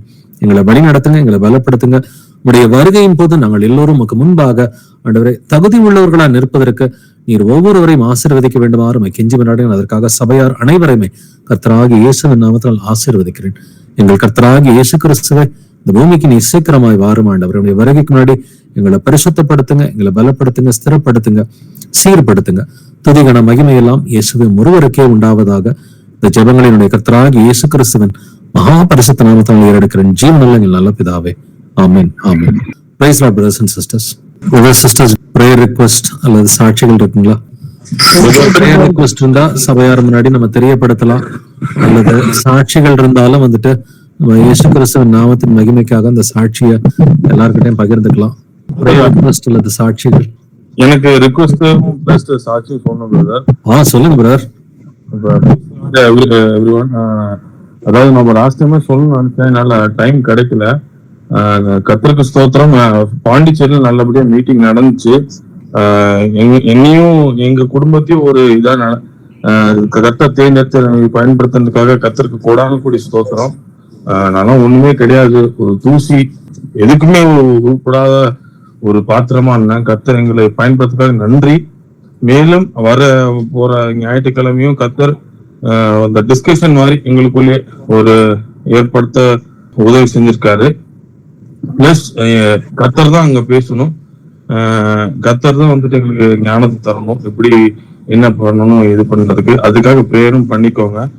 ஸோ இதே சபையாருக்கு நான் சாட்சியா சொல்லணும், பிளஸ் ஜப குறிப்பா சொல்லணும். ஆக்சுவலா கண்டிப்பா நம்ம ஜெபிக்கலாம். சோ கர்த்தர் ஒரு பெரிய கிருபையை கொடுத்திருக்கிறாரு. அங்க பாண்டிச்சேரியில பக்கத்துல கடலூர்ல இருக்கிற ஆத்மாக்கள்லாம் வந்துட்டு ஒரு இடத்துல மீட் பண்றதுக்கு வந்துட்டு அங்க வீடுகளையும் கர்த்தர் கொடுத்திருக்கிறாரு, நல்ல ஆர்வமுள்ள ஆத்மாக்களையும் கர்த்தர் கொடுத்திருக்கிறாரு. அவர் இவை எல்லாவற்றையும் வந்துட்டு ஞானிகளுக்கும் கல்விமான்களுக்கும் மறைத்து பாலகருக்கு அவர் வெளிப்படுத்துகிற நல்ல அற்புதமுள்ள தேவனாய் இருக்கிறார். நம்ம ஜெபிக்கலாம். எங்கள் கர்த்தராகிய இயேசுவே, எங்களை தந்தையே, போற்றுகிறோம், புகழுகிறோம், வாழ்த்தி வணங்கி ஆராதிக்கிறோம், துதிக்கிறோம், உமக்கு நன்றி செலுத்துகிறோம், உமக்கு ஸ்தோத்திரம் செலுத்துகிறோம். ஆண்டவரே இயேசுப்பா, இந்த வழியில் ஆண்டவரே பாண்டிச்சேரியிலையும் கடலூர்லயும் அங்க பக்கத்துல விழுப்புரத்துலயும் அங்க சுற்றி உள்ள ஆண்டவரே பகுதிகளில் இருக்கிற எல்லா ஆத்மாக்களையும் கர்த்தராகி இயேசுவின் நாமத்தினால் நாங்கள் ஆசீர்வதிக்கிறோம். ஆண்டவரே அங்க இருக்கிற ஆண்டவரே எல்லா குடும்பங்களையும் கர்த்தராகி இயேசுவின் நாமத்தினால் நாங்கள் ஆசீர்வதிக்கிறோம். உங்க வீடுகளை திறந்து கொடுத்திருக்கிறீங்க, ஆர்வத்தோடு ஆண்டவரை கூடுவதற்கு நீங்க ஆத்மாக்களை சேர்த்து வச்சிருக்கிறீங்க. ஆண்டவரை இந்த வாரம் நடக்கிற வந்துட்டு ஆண்டவரை சபை கொடுகைய கர்த்தராகி இயேசுவின் நாமத்தினால் ஆசீர்வதிக்கிறேன். நீங்க அங்க இருக்கிற சகோதரர்களுடைய இருதயங்களை நீங்க திறங்க, அவங்களுடைய நாவுகளை நீங்க திறங்க. ஆண்டவரே எப்படி வந்துட்டு ஆண்டவரே யோவானுக்கும் ஆண்டவரே பேதுருவுக்கும் வந்துட்டு இவர்கள் கல்லாதவர்கள் என்று வேதம் சொல்கிறது, ஆனாலும் உடைய பரிசுத்த ஆவியினால அவர்களை பேச வைத்தீர். ஆண்டவரே அதே போல ஆண்டவரே சகோதரர்களை நீங்க பேச வைங்கப்பா, அவங்களுடைய இருதயத்துல இருந்து நீங்க பேசுங்கப்பா. எனக்கு ஆண்டவரே ஒண்ணும் தெரியாதுன்னு சொல்லி அவங்க நினைச்சாலும் ஆவியானவரே பேசுகிறவர்கள் நீங்கள் அல்ல, பிதாவின் ஆவியானவரே உங்களிலிருந்து பேசுகிறார் என்று வேதம் சொல்கிறபடி ஆவியானவரை நீங்க பேசுங்கப்பா. சகோதரர்கள் மூலமா நீங்க ஆண்டவரை சத்தியத்தை வெளிப்படுத்துங்க, வசனத்திற்குரிய விளக்கங்களை வந்துட்டு வெளிப்படுத்துங்க, தைரியத்தோடு பேசக்கூடிய ஆண்டவரே அந்த ஞானத்தை கொடுங்க, கிருபையை கொடுங்க, வந்துட்டு அவங்களை வழிநடத்துங்க. அந்த கூடுகைய கர்த்தராகிய இயேசுவின் நாமத்துல நாங்கள் ஆசீர்வதிக்கிறோம். இந்த பகுதிகளில் இன்னும் அதிகமான ஆத்மாக்கள் சத்தியத்தை ஏத்துக்கிறது கிருபையை கொடுங்க. அதிகமான வீடுகள் பெருகுவதற்கும் ஆண்டவரை நிறைய பேர் கூடுகைக்கு வரதுக்கும் ஆண்டவரை அவர்கள் கைகளினாலே அற்புதங்களும் அடையாளம் நடப்பதற்கு நீர் அவர்களை பலப்படுத்த வேண்டுமாறும் கெஞ்சி நடையும். அதற்காக ஆண்டவரை இந்த ஆத்மாக்களை கர்த்தராகிய இயேசுவின் நாமத்தில் நாங்கள் ஆசீர்வதிக்கிறோம்.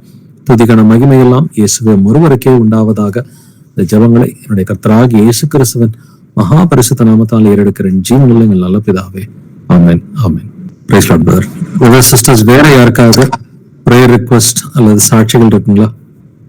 வேற யாருக்கும் பிரேயர் ரிக்வெஸ்ட் சாட்சிகள்? சாட்சி சொல்றேன். சொல்லுங்க சிஸ்டர். வந்து போனாக நீங்க பொறுமையா இருக்கணும் அப்படின்னு சொல்லுங்க.